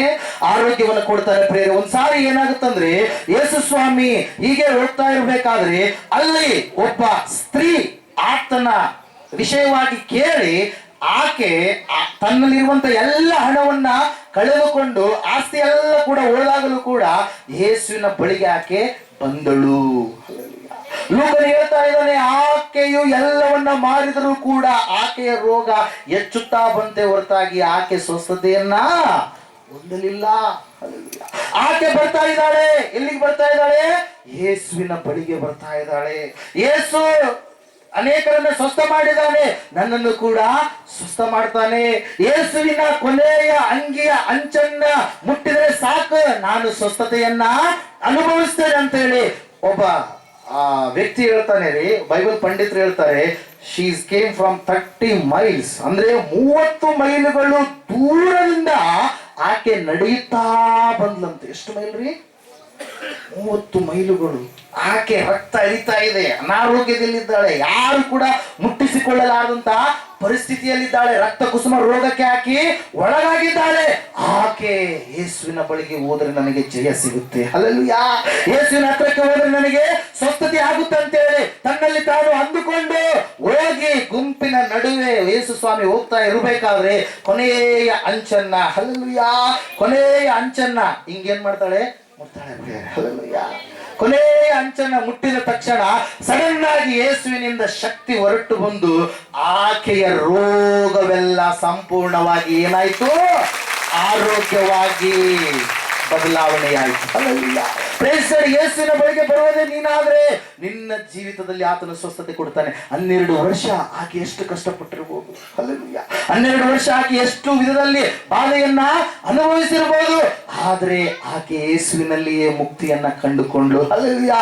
ಒಂದ್ಸಾರಿ ಯೇಸು ಸ್ವಾಮಿ ಆಲಯಕ್ಕೆ ಹೋಗಿ ಪ್ರಾರ್ಥನೆ ಮಾಡ್ತಾ ಇರಬೇಕಾದ್ರೆ, ಉಪದೇಶವನ್ನು ಹೇಳ್ತಾ ಇರಬೇಕಾದ್ರೆ ಅಲ್ಲಿ 18 ವರ್ಷ ನಡುಬಗ್ಗಿದ ಸ್ಥಿತಿಯಲ್ಲಿ ಒಬ್ಬ ಸ್ತ್ರೀ ಬಂದಿದ್ಲು. ಲೂಕನು ಬರೆದ ಸುವಾರ್ತೆ 13ನೇ ಅಧ್ಯಾಯ 10ನೇ ವಾಕ್ಯದಿಂದ ನಾವು ನೋಡ್ತಾ ಇರಬೇಕಾದ್ರೆ, ಹಲ್ಲೆಲೂಯಾ, ಪ್ರೈಸ್ ದಿ ಲಾರ್ಡ್, ವಾಕ್ಯ ಹೇಳ್ತಾ ಇದೆ 13ನೇ ಅಧ್ಯಾಯ 10ರಿಂದ 13 ವಾಕ್ಯಗಳನ್ನು ನಾವು ನೋಡುವಾಗ ಆ ತಾಯಿ ಆಲಯಕ್ಕೆ ಬಂದಿದ್ದಾಳೆ. 18 ವರ್ಷಗಳಿಂದ ಬರ್ತಾನೇ ಇದ್ದಾಳೆ. 18 ವರ್ಷಗಳು ಆಕೆ ಹೆಂಗ್ ಬರ್ತಾ ಇದ್ದಾಳೆ ಗೊತ್ತಾ? ಹೆಂಗ್ ಬರ್ತಾ ಇದ್ದಾಳೆ? ಹಿಂಗೇ ಬರ್ತಾ ಇದ್ದಾಳ್ರಿ. ಹಲ್ಲೆಲೂಯಾ. ಹೆಂಗ್ ಬರ್ತಾ ಇದ್ದಾಳ್ರಿ? ಉಗ್ಗಿಕೊಂಡು ಆಕೆ ನಡು ಏನಾಗಿದೆ? ಹೋಗ್ಬಿಟ್ಟಿದೆ. ಸ್ಪೈನಲ್ ಕಾರ್ಡ್ ಪ್ರಾಬ್ಲಮ್ ಇಂದ ಆಕೆ ಬಳಲ್ತಾ ಇರ್ಬೋದು, ಆದ್ರೆ ಇಲ್ಲಿ ನಾವು ನೋಡ್ತಾ ಇದ್ದೇವೆ ಬುಗ್ಗಿಕೊಂಡು ಆಲಯಕ್ಕೆ ಆಕೆ ಬರುವುದನ್ನ ಬಿಡ್ಲಿಲ್ಲ. ಹಲ್ಲೆಲೂಯಾ. ಕೆಲವು ಜನರು ಆಲಯಕ್ಕೆ ಬರ್ರಿ, ದೇವರು ನಿಮಗೆ ಮೇಲ್ ಮಾಡ್ತಾನೆ, ಆಲಯಕ್ಕೆ ಬಂದ್ರೆ ಪರಲೋಕದಲ್ಲಿ ನಿಮಗೆ ಆಶೀರ್ವಾದ ಸಿಗುತ್ತೆ. ಮೊದಲಿಂಗನನ್ನ ಎದುರುಗೊಳ್ಳುವಾಗ ಅಂದ್ರೆ ಆಲಯಕ್ಕೆ ಬರುವುದಕ್ಕೆ ಏನ್ ಮಾಡ್ತಾರೆ, ಇಷ್ಟಪಡಲ್ಲ. ಆ ಕೆಲಸಗಳು ಈ ಕೆಲಸಗಳು 6 ದಿವಸಗಳಿಲ್ವಾ ನಿಮಗೆ? Praise the Lord. ಆಲಯಕ್ಕೆ ಬರುವಾಗ ಆಶೀರ್ವಾದ ಹೊಂದಿಕೊಳ್ಳುವಂತ ಅಯ್ಯರಲ್ಲ, ಯಾರು ಹೊಂದಿಕೊಳ್ತಾರೆ? ನೀನೇ ಆಶೀರ್ವಾದದ ನಿಧಿ ಆಗ್ತೀಯ. ಹಲ್ಲೆಲೂಯಾ. Praise the Lord. ಇಲ್ಲಿ ವಾಕ್ಯ ಹೇಳ್ತಾ ಇದೆ, 18 ವರ್ಷಗಳು ನಡುಬಗ್ಗಿದ ಸ್ಥಿತಿಯಲ್ಲಿ ಆಲಯಕ್ಕೆ ಬರಲಾರದೆ ಆಕೆ ಇರಲಿಲ್ಲ. ಆದ್ರೂ ಆಲಯಕ್ಕೆ ಬಂದು ಆಕೆ ಪ್ರಾರ್ಥನೆಯಲ್ಲಿ ಪಾಲ್ಗೊಳ್ತಾ ಇದ್ದಾಳೆ. ಒಂದಲ್ಲ ಒಂದು ದಿನ ದೇವರು ನನಗೆ ಸ್ವಸ್ಥತೆಯನ್ನು ಕೊಡ್ತಾನೆ, ನನಗೆ ಬಿಡುಗಡೆಯನ್ನು ಕೊಡ್ತಾನೆ, ನನ್ನ ಅನಾರೋಗ್ಯವನ್ನು ನೀಗಿಸ್ತಾನೆ ಅಂತೇಳಿ ಬಂದಿರ್ತಕ್ಕಂಥ ಆ ತಾಯಿಯನ್ನು ಯೇಸು ಸ್ವಾಮಿ ಕರೀತಾ ಇದ್ದಾನೆ ಪ್ರಿಯರೇ. ಹಲ್ಲೆಲೂಯಾ. ಅಮ್ಮ ಇಲ್ಲಿ ಮುಂದುಗಡೆ ಬಾ ಅಂತೇಳಿ ಕರೆದು ಆಕೆಯ ಆ ಒಂದು ನಡುವಿನ ಮೇಲೆ ಕೈ ಇಟ್ಟು ಆಕೆಗೆ ವಾಕ್ಯ ಬಿಡುಗಡೆ ಮಾಡಿದಂತ ಸಮಯದಲ್ಲಿಯೇ ಹಿಂಗಿರುವಂತ ಆಕೆ ಎಲ್ಲರೂ ನೋಡುತ್ತಿರುವಾಗಲೇ ಆಕೆ ನೇರವಾಗಿ ನಿಂತುಕೊಂಡು ಹಲ್ಲೆಲೂಯಾ. 18 ವರ್ಷಗಳು ಆಕೆ ಅನಾರೋಗ್ಯವನ್ನ ದೇವರ ಬಳಿಗೆ ಬಂದಾಗ ಆಕೆ ಅನಾರೋಗ್ಯ ಏನಾಯ್ತು? ಆರೋಗ್ಯವಾಗಿ ಮಾರ್ಪಡ್ತು ಪ್ರಿಯರೇ. ಆಕೆ ದೇವರನ್ನ ಸ್ತುತಿ ಮಾಡಿ ಕೊಂಡಾಡಿ ಆರಾಧಿಸಿದಳು ಎಂಬುದಾಗಿ ಸತ್ಯವೇದ ಹೇಳ್ತಾ ಇದೆ ಪ್ರಿಯರೇ. ಒಂದ್ಸಾರಿ ಯೇಸು ಸ್ವಾಮಿ ಹೋಗ್ತಾ ಇರ್ಬೇಕಾದ್ರೆ ಅಲ್ಲಿ ಮಂಟಪ ಇದೆ ಪ್ರಿಯರೇ. 5ನೇ ಅಧ್ಯಾಯದಲ್ಲಿ ನಾವು ನೋಡ್ತಾ ಇರ್ತೀವಿ, ಯೋಹಾನ ಬರೆದ ಸುವಾರ್ತೆಯಲ್ಲಿ. ಅಲ್ಲಿ ಅನೇಕ ತರವಾದಂತ ರೋಗಗಳಿಂದ ಬಾಧೆಯಿಂದ ಬಳಲುವಂತ ಜನರು ಕೂತ್ಕೊಂಡಿದ್ದಾರೆ. ನಾವಿಲ್ಲಿ ಬಂದ್ರೆ ಅದರಲ್ಲಿ ನೀರಿನಲ್ಲಿ ದೇವದೂತರು ಬಂದಾಗ ನೀರುಗಳು ಉಕ್ಕುವಾಗ ಅದರಲ್ಲಿ ಯಾರು ಹೇಳ್ತಾರೋ ಅವರಿಗೆ ಸ್ವಸ್ಥತೆ ಇದೆ ಅಂತ ಹೇಳಿ ನೆನೆಸಿ ಅಲ್ಲಿಗೆ ಬಂದಿದ್ರು ಪ್ರಿಯರೇ. ಒಬ್ಬ ವ್ಯಕ್ತಿ ಕುಂತ್ಕೊಂಡಿದ್ದಾನೆ. ಎಷ್ಟು ವರ್ಷಗಳಿಂದಂತೆ? 38 ಇಯರ್ಸ್. 38 ವರ್ಷಗಳು ಅಲ್ಲೇ ಬಿದ್ದಿದ್ದಾನೆ. ಏನು ಎದ್ದೋಳಕ್ಕೆ ಬರಲಾರ್ದಂತ ಒಂದು ಸ್ಥಿತಿಯಲ್ಲಿ ಅವನು ಜೀವಿಸ್ತಾ ಇದ್ದಾನೆ. ಹಲ್ಲೆಲೂಯಾ. ಯೇಸು ಸ್ವಾಮಿ ಹೋಗ್ತಾ ಇರ್ಬೇಕಾದ್ರೆ ಆ ಒಂದು ಹೊರಗಡೆ ಕೂತ್ಕೊಂಡಿರ್ತಕ್ಕಂಥ ವ್ಯಕ್ತಿ, ಆ ಮಂಟಪದ ಬಳಿಯಲ್ಲಿ ಮಲಗಿರ್ತಕ್ಕಂಥ ಆ ವ್ಯಕ್ತಿಯನ್ನ ನೋಡಿ ಹೇಳ್ತಾ ಇದ್ದಾನೆ, ಏನಂತೇಳಿ? ನಿನ್ನ ಹಾಸಿಗೆನ ಹೊತ್ತುಕೊಂಡು ನೀನು ನಡೆ. ಅವನು ಎದ್ದೇ ಇಲ್ಲ. ಎಲ್ಲ 1, 2 ಎಲ್ಲ ಭಯಂಕರವಾದಂತ ಸ್ಥಿತಿಯಲ್ಲಿ ಅವನು ಇದ್ದಾನೆ ಪ್ರಿಯರು. ಯಾರು ಕೂಡ ಹತ್ತಿರಕ್ಕೆ ಅವನನ್ನ ಸೇರಿಸಿಕೊಳ್ಳಾರದ ಸ್ಥಿತಿಯಲ್ಲಿ ಅನಾರೋಗ್ಯ ಆ ರೀತಿಯಾಗಿ ಎಲ್ಲರಿಂದ ಅವನನ್ನ ದೂರ ಮಾಡಿದೆ ಪ್ರಿಯರೇ. ಹಲ್ಲೆಲೂಯಾ. For 38 years. ಹಲ್ಲೆಲೂಯಾ. 38 ವರ್ಷಗಳವರೆಗೆ ಅವನು ಹೆಂಗಿದ್ದಾನೆ? ಅನಾರೋಗ್ಯದಲ್ಲಿದ್ದಾನೆ. ಆದ್ರೆ ಯಾವಾಗ ಯೇಸು ಸ್ವಾಮಿ ಆ ಸ್ಥಳಕ್ಕೆ ಹೋದನು, ಹಲ್ಲೆಲೂಯಾ, ಯಾವಾಗ ಮಾತನ್ನು ಹೇಳಿದನು, ಆ ಮಾತಿಗೆ ವಿಧೇಯನಾಗಿ ಮಲಗಿರುವಂತ ವ್ಯಕ್ತಿ ಏನಾದ? ಎದ್ದ. ಹಲ್ಲೆಲೂಯಾ. ಮಲಗಿರ್ತಕ್ಕಂಥ ವ್ಯಕ್ತಿ 38 ವರ್ಷಗಳು ಎದ್ದು ನಡೆಯಲಾರದ ಸ್ಥಿತಿಯಲ್ಲಿ ಇರ್ತಕ್ಕಂಥ ವ್ಯಕ್ತಿ ಎದ್ದು ಏನ್ ಮಾಡ್ತಾನೆ? ತನ್ನ ಹಾಸಿಗೆಯನ್ನು ಹೊತ್ತುಕೊಂಡು ನಡೆದನು ಪ್ರಿಯರು. ಇವತ್ತು ನಿನ್ನ ಜೀವಿತದಲ್ಲಿ ಎಷ್ಟು ವರ್ಷಗಳಿಂದ ಬಾಧೆಗಳಿದ್ದರು, ಅನಾರೋಗ್ಯ ಇದ್ದರು, ಆ ಅನಾರೋಗ್ಯದ ವಿಷಯವಾಗಿ ದೇವರು ನಿನಗೆ ಜಯ ಕೊಡ್ತಾನೆ. ದೇವರ ಬಳಿಗೆ ನೀನು ಬರುವುದೇ ಆದರೆ, ದೇವರಲ್ಲಿ ನೀನು ಸಮಯವನ್ನ ಕಳೆಯುವುದಾದ್ರೆ ದೇವರೇ ನಿನ್ನನ್ನು ಏನ್ ಮಾಡ್ತಾನೆ ಪ್ರಿಯರೇ? ಸ್ವಸ್ಥ ಮಾಡುವವನಾಗಿದ್ದಾನೆ ಪ್ರಿಯರೇ. ಹಲ್ಲೆಲೂಯಾ. ಸತ್ತಂತ ವ್ಯಕ್ತಿಗಳನ್ನ ದೇವರು ಬದುಕಿಸಿದ ಪ್ರಿಯರೇ. ಹಲ್ಲೆಲೂಯಾ. ಮರಣದ ಆ ಅಂಚಿನಲ್ಲಿ ಮರಣ ಹೊಂದಿದಂತ 3 ವ್ಯಕ್ತಿಗಳ ಕುರಿತಾಗಿ ನಾವು ನೋಡ್ತಾ ಇದ್ದೇವೆ ಪ್ರಿಯರೇ. ನಡುಬಗ್ಗಿದ ಸ್ಥಿತಿಯಲ್ಲಿರ್ತಕ್ಕಂಥ ಆ ಸ್ತ್ರೀಗೆ ದುರಾತ್ಮ ಶಕ್ತಿ ಹಿಡ್ಕೊಂಡಿತ್ತು. ಅದರ ಸಲುವಾಗಿ 18 ವರ್ಷಗಳಿಂದ ಆಕೆ ಏನ್ ಮಾಡ್ತಾ ಇದ್ದು? ಬಳಲ್ತಾ ಇದ್ದೆ ಎಂಬುದಾಗಿ ಸತ್ಯವೇದ ಹೇಳ್ತಾ ಇದೆ. ಹಲ್ಲೆಲೂಯಾ. Praise the Lord. ನಾವು ನೋಡ್ತಾ ಇದ್ದೇವೆ ಪ್ರಿಯರೇ, ಯೇಸು ಸ್ವಾಮಿ ರೆಕಾರ್ಡೆಡ್ ಡಿಟೇಲ್ಡ್ ಮಿರಾಕಲ್ಸ್ ಎಷ್ಟಿದಾವೆ ಅಂದ್ರೆ ಸತ್ಯವೇದದಲ್ಲಿ 37 ಇದಾವೆ. ರೆಕಾರ್ಡೆಡ್ ಅಂದ್ರೆ ಕರೆಕ್ಟ್ ಆಗಿ ಡಿಟೇಲ್ ಆಗಿ ರೆಕಾರ್ಡ್ ಆಗಿರುವಂತವು ಎಷ್ಟಿದಾವೆ? 37 ಇದಾವೆ ಪ್ರಿಯರೇ. ಆದ್ರೆ ಇನ್ನು ಕೆಲವು ಮಿರಾಕಲ್ಸ್ ಗಳು ಏನಾಗಿದಾವೆ? ಮಿಸ್ ಆಗಿದಾವೆ. ಅದರ ಸಲ ಯೋಹಾನ ಒಂದೇ ಒಂದು ಮಾತು ಹೇಳ್ತಾನೆ, ಆತನು ಮಾಡಿದಂತ ಕಾರ್ಯಗಳನ್ನ ಬರೆಯುವುದಕ್ಕೆ ಹೋದ್ರೆ ಈ ಲೋಕವೇ ಹಿಡಿಸೋದಿಲ್ಲ. ಹಲ್ಲೆಲೂಯಾ. ಅಷ್ಟು ಕಾರ್ಯಗಳನ್ನ ಆತ ಮಾಡಿದ್ದಾನೆ. ಹಲ್ಲೆಲೂಯಾ. ಆತನ ಓದಲ್ಲೆಲ್ಲ ಅದ್ಭುತವೇ. ಯಾರು ಆತನನ್ನು ಮುಟ್ತಾರೋ ಅವರಿಗೆಲ್ಲ ಸ್ವಸ್ಥತೆ. ಯಾರಿಗೆ ಆತನ ಕನಿಕರಿಸಿ ಒಂದು ಮಾತನ್ನು ಹೇಳ್ತಾನೋ, ಒಂದು ಬಿಡುಗಡೆಯನ್ನ ಮಾಡ್ತಾನೋ, ಒಂದು ಆಶೀರ್ವಾದವನ್ನು ನೀಡ್ತಾನೋ ಅವ್ರಿಗೆ ಏನಿದೆ? ಸ್ವಸ್ಥತೆ ಹೋಗ್ತಾ ಇತ್ತು. ಎಲ್ಲವನ್ನ ಬರೆದಿಲ್ಲ, ಕೆಲವೊಂದುಗಳನ್ನು ಮಾತ್ರ ಇಲ್ಲಿ ಏನ್ ಮಾಡಿದೆ? ದಾಖಲೆಯಾಗಿ ದೇವರು ನಮಗೆ ಒದಗಿಸಿ ಕೊಟ್ಟಿದ್ದಾನೆ ಪ್ರಿಯರೇ. ಹಲ್ಲೆಲೂಯಾ. ನೀವು ಏನಂತೀವಿ, ಬೇಕರಿಗೆ ಹೋಗಿ ಜಸ್ಟ್ ಸ್ಯಾಂಪಲ್ ನೋಡಕ್ಕೆ 1 kg ಕೊಡ್ರಿ, ಸ್ಯಾಂಪಲ್ ನೋಡಿ ತಿಂತೀನಿ ಅಂತೀರಾ? ಏನ್ ಮಾಡ್ತೀರಿ? ಸ್ವಲ್ಪ ಏನ್ರಿ ಸ್ವಲ್ಪ ಹೆಂಗೆ ಸ್ಯಾಂಪಲ್ ನೋಡಕ್ಕೆ, ಅದ್ರಂಗೆ ಸ್ಯಾಂಪಲ್ ಇದೆ ಸತ್ಯವೇದ. ಹಲ್ಲೆಲೂಯಾ. ಹಲ್ಲೆಲೂಯಾ. ಯೇಸು ಮಾಡಿದಂಥ ಅದ್ಭುತಗಳು, ಆಶ್ಚರ್ಯ ಕಾರ್ಯಗಳು ಜಸ್ಟ್ ಸ್ಯಾಂಪಲ್. ಹಲ್ಲೆಲೂಯಾ. ಇನ್ನು ಆತನು ಮಾಡಿರುವಂಥವುಗಳು ಬರೀಲಾರದಂಥವುಗಳು ಎಷ್ಟೋ ಇದ್ದಾವೆ ಪ್ರಿಯರೇ. ಹಲ್ಲೆಲೂಯಾ. ಪ್ರಿಯರೇ, ವಾಕ್ಯದಲ್ಲಿ ನಾವು ನೋಡ್ತಾ ಇದ್ದೇವೆ, ದೇವರು ನಿನ್ನ ಜೀವಿತದಲ್ಲಿರುವಂತ ಇಲ್ಲಿಯವರೆಗೆ ಸೋಲುವಿಕೆಗೆ ಕಾರಣವಾಗಿರುವಂತ ಅನಾರೋಗ್ಯವನ್ನ ಜಯವಾಗಿ ಮಾರ್ಪಡಿಸ್ತಾನೆ. ಹಲ್ಲೆಲೂಯಾ. ಪ್ರಿಯರೇ, ಇನ್ನು ಕೆಲವು ಜನರಿಗೆ ಯಾವ ವಿಷಯದಲ್ಲಿ ಸೋಲಿರುತ್ತಂದ್ರೆ ಬಂಜೆತನದ ವಿಷಯದಲ್ಲಿ, ಫಲಹೀನತೆಯ ವಿಷಯದಲ್ಲಿ ನೀವು ಸೋಲನ್ನ ಅನುಭವಿಸ್ತಾ ಇರಬಹುದು. ಫಲವನ್ನ ಕಾಣಲಾರದ ಸ್ಥಿತಿಯಲ್ಲಿ ನಿಮ್ಮ ಭೂಮಿಗಳೇ ಇರಬಹುದು. ನೀನು ಫಲವ ಕೊಡಲಾರದಂತ ರೀತಿಯಲ್ಲಿ ನೀನು ಜೀವಿಸ್ತಾ ಇರಬಹುದು. ಬಂಜೆತನ ನಿನ್ನನ್ನ ಆಳ್ತಾ ಇರಬಹುದು. ಆದ್ರೆ ದೇವ್ರ ವಾಕ್ಯ ಹೇಳ್ತದೆ ಏನ್ ಗೊತ್ತಾ? ದೇವರು ಆ ವಿಷಯವಾಗಿಯೂ ನಿನಗೆ ಜಯವನ್ನ ಕೊಡುತ್ತಾನೆ. ಈ ಸಮಯದಲ್ಲಿ 2ನೇ ಅರಸುಗಳ ಪುಸ್ತಕ 4ನೇ ಅಧ್ಯಾಯ ಕ್ವಿಕ್ಕಾಗಿ 16ನೇ ವಾಕ್ಯದ ಬಿ ಪಾರ್ಟ್ ಓದೋಣ. 2ನೇ ಅರಸುಗಳು 4ನೇ ಅಧ್ಯಾಯ. ಅದಕ್ಕೆ ಆಕೆಯು, ದೇವರ ಮನುಷ್ಯನೇ, ಒಡೆಯನೇ, ಹೀಗೆ ಹೇಳಿ ನಿನ್ನ ದಾಸಿಯನ್ನ ವಂಚಿಸಬೇಡ. ಇಲ್ಲಿ ಒಂದು ಸಂದರ್ಭವನ್ನು ನಾವು ನೋಡ್ತಾ ಇದ್ದೇವೆ ಪ್ರಿಯರೇ. ಎಲೀಷ ಪ್ರವಾದಿಗಳು ಆ ಒಂದು ಶುನ್ಯಾಮ್ಯ ಊರನ್ನ ದಾಟಿ ಮುಂದುಗಡೆ ಪ್ರಯಾಣ ಮಾಡ್ತಾ ಇರ್ತಾರೆ. ಪ್ರಯಾಣ ಮಾಡ್ಬೇಕಾದ್ರೆ ಈಗ ಅರೆಟ್ನೂರು ಗಿಣಿವಾರಕ್ಕೆ ಹೋಗ್ಬೇಕಾದ್ರೆ ಬಾದರ್ಲಿಯನ್ನ ದಾಟಿ ಮುಂದಕ್ಕೆ ಹೋದಾಗ ಗಿಣಿವಾರ ಬರುತ್ತೆ. ಅವರು ಪ್ರಯಾಣವಾಗಿ ಬರ್ತಾ ಇರ್ಬೇಕಾದ್ರೆ ಶುನ್ಯಾಮ್ಯ ಎನ್ನುವಂತ ಒಂದು ಊರು ಆ ದಾಟಿ ಹೋಗ್ಬೇಕಾಗಿತ್ತು. ಗುರು ಶಿಷ್ಯ ಯಾವಾಗ್ಲೂ ಇಬ್ರು ಜೊತೆಗಿರ್ತಿದ್ರು. ಯಾರ್ಯಾರು? ಎಲೀಷ ಮತ್ತು ಗೆಹಜಿ. ಹೋಗ್ತಾ ಇರ್ಬೇಕಾದ್ರೆ ಒಂದ್ಸಾರಿ ಏನಾಗುತ್ತಂದ್ರೆ, ಒಬ್ಬ ತಾಯಿ ಏನ್ ಮಾಡ್ತಾಳಂದ್ರೆ, ಒಬ್ಬ ವ್ಯಕ್ತಿಯನ್ನ, ಗುರುವನ್ನ, ಶಿಷ್ಯನ ನೋಡ್ತಾ ಇರ್ತಾಳೆ. ಹೋಗುವಂತದನ್ನ ನೋಡ್ತಾ ಇರ್ಬೇಕಾದ್ರೆ ಒಂದ್ಸಾರಿ ತನ್ನ ಮನೆಗೆ ಅವರನ್ನ ಏನ್ ಮಾಡ್ತಾರೆ? ಆಹ್ವಾನ ಮಾಡ್ತಾರೆ. ಗುರುವನ್ನ ಏನ್ ಮಾಡಿದ್ಲು? ಗುರುತಿಡಿದು ಮನೆಗೆ ಆಹ್ವಾನ ಮಾಡಿದ. ನೀವು ಇಲ್ಲೇ ಹೋಗುವಾಗೆಲ್ಲ ಇಲ್ಲೇ ನೀವೇನ್ ಮಾಡ್ಬೇಕು? ಊಟ ಮಾಡಿನೇ ಹೋಗ್ಬೇಕು ಅಂತೇಳಿ ಏನ್ ಮಾಡಿದ್ರು ಹೇಳ್ತಾರೆ ಪ್ರಿಯರೇ. ಯಾರು? ಶುನ್ಯಾಮ್ಯ ಸ್ತ್ರೀಗಳು. ಆಕೆ ಹೆಸರು ಬರೆಯಲ್ಪಟ್ಟಿಲ್ಲ. ಹೇಳ್ತಾ ಇರ್ಬೇಕಾದ್ರೆ ಒಂದ್ಸಾರಿ ಏನಾಗುತ್ತಂದ್ರೆ, ಇವರು ಬಹಳ ಒತ್ತಡಿ ಮಾಡ್ತಾ ಇದ್ರೆ, ಅದಕ್ಕಾಗಿ ಆಯ್ತು ಹೋಗೋಣ ಅಂತೇಳಿ ಗೆಹಜಿಗೆ ಹೇಳಿ ಎಲೀಷನು ಕೂಡ ಏನ್ ಮಾಡ್ತಾರೆ? ಆ ಮನೆಗೆ ಏನ್ ಮಾಡ್ತಾರೆ? ತಮ್ಮ ಪಾದಗಳನ್ನ ಇಡ್ತಾರೆ. ಯಾರ ಪಾದಗಳು ಇಟ್ಟರಲ್ಲಿ? ಗುರುವಿನ ಪಾದಗಳು. ಎಲ್ಲಿಟ್ರು? ಶುನ್ಯಾಮ್ಯ ಸ್ತ್ರೀಯ ಮನೆಯಲ್ಲಿ ಇಟ್ಟಾಗ ಆಕೆ, ಇವರು ಪರಿಶುದ್ಧರಿದ್ದಾರೆ, ತಪ್ಪಿಲ್ಲಾದವರಿದ್ದಾರೆ, ಒಳ್ಳೆ ರೀತಿಯಲ್ಲಿ ಇರುವಂತ ಜನರಿದ್ದಾರೆ, ದೇವರಿಗೆ ಭಯಪಡುವಂತವರಿದ್ದಾರೆ, ಇವರು ಮಾಡುವಂತ ಆಶ್ಚರ್ಯ ಕಾರ್ಯಗಳು ಅನೇಕ ಅಂತೇಳಿ ಆಕೆ ತಿಳಿದುಕೊಂಡು ಏನ್ ಮಾಡ್ತಾ ಇದ್ದಾಳೆ? ಬರುವಾಗಲೆಲ್ಲ ನೀವು ನಮ್ಮ ಮನೆಗೆ ಬಂದು ತಪ್ಪದೆ ಹೋಗ್ಬೇಕು ಅಂತೇಳಿ ಏನ್ ಮಾಡ್ತಾರೆ? ಹೇಳ್ತಾರೆ ಪ್ರೇರೆ. ಆಕೆ ಗಂಡ ಇಬ್ರು ಇರ್ತಾರೆ ಪ್ರೇರೆ ಆ ಕುಟುಂಬದಲ್ಲಿ.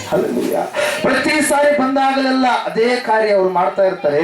ಇವರು ಬರುವಂತ ಈ ವ್ಯಕ್ತಿ ಬಹಳ ದೇವರ ಮನುಷ್ಯನಿದ್ದಾನೆ, ಭಯಭಕ್ತಿ ಉಳ್ಳಂತ ಗುರುವಾಗಿದ್ದಾನೆ, ಕತ್ತಲೆಯಿಂದ ಬಿಡಿಸಿ ಸತ್ಯದ ಕಡೆಗೆ ನಡೆಸುವ ಗುರುವಾಗಿದ್ದಾನೆ ಅಂತ ಹೇಳಿ ನೆನೆಸಿ ಆಕೆ ಏನ್ ಮಾಡ್ತಾಳಂದ್ರೆ, ಗುರುಗಳೇ ಬರುವಾಗಲೆಲ್ಲ ನಮ್ಮ ಮನೆಯಲ್ಲಿ ನೀವು ಇಳ್ಕೊಳ್ಬೇಕಂತೇಳಿ ತನ್ನ ಮನೆಯ ಮೇಲೆ ಒಂದು ಅಂತಸ್ತನ್ನ ಕಟ್ಟಿಸಿ ಅದರೊಳಗಡೆ ಏನ್ ಮಾಡ್ತಾಳೆ ಪ್ರಿಯರೇ?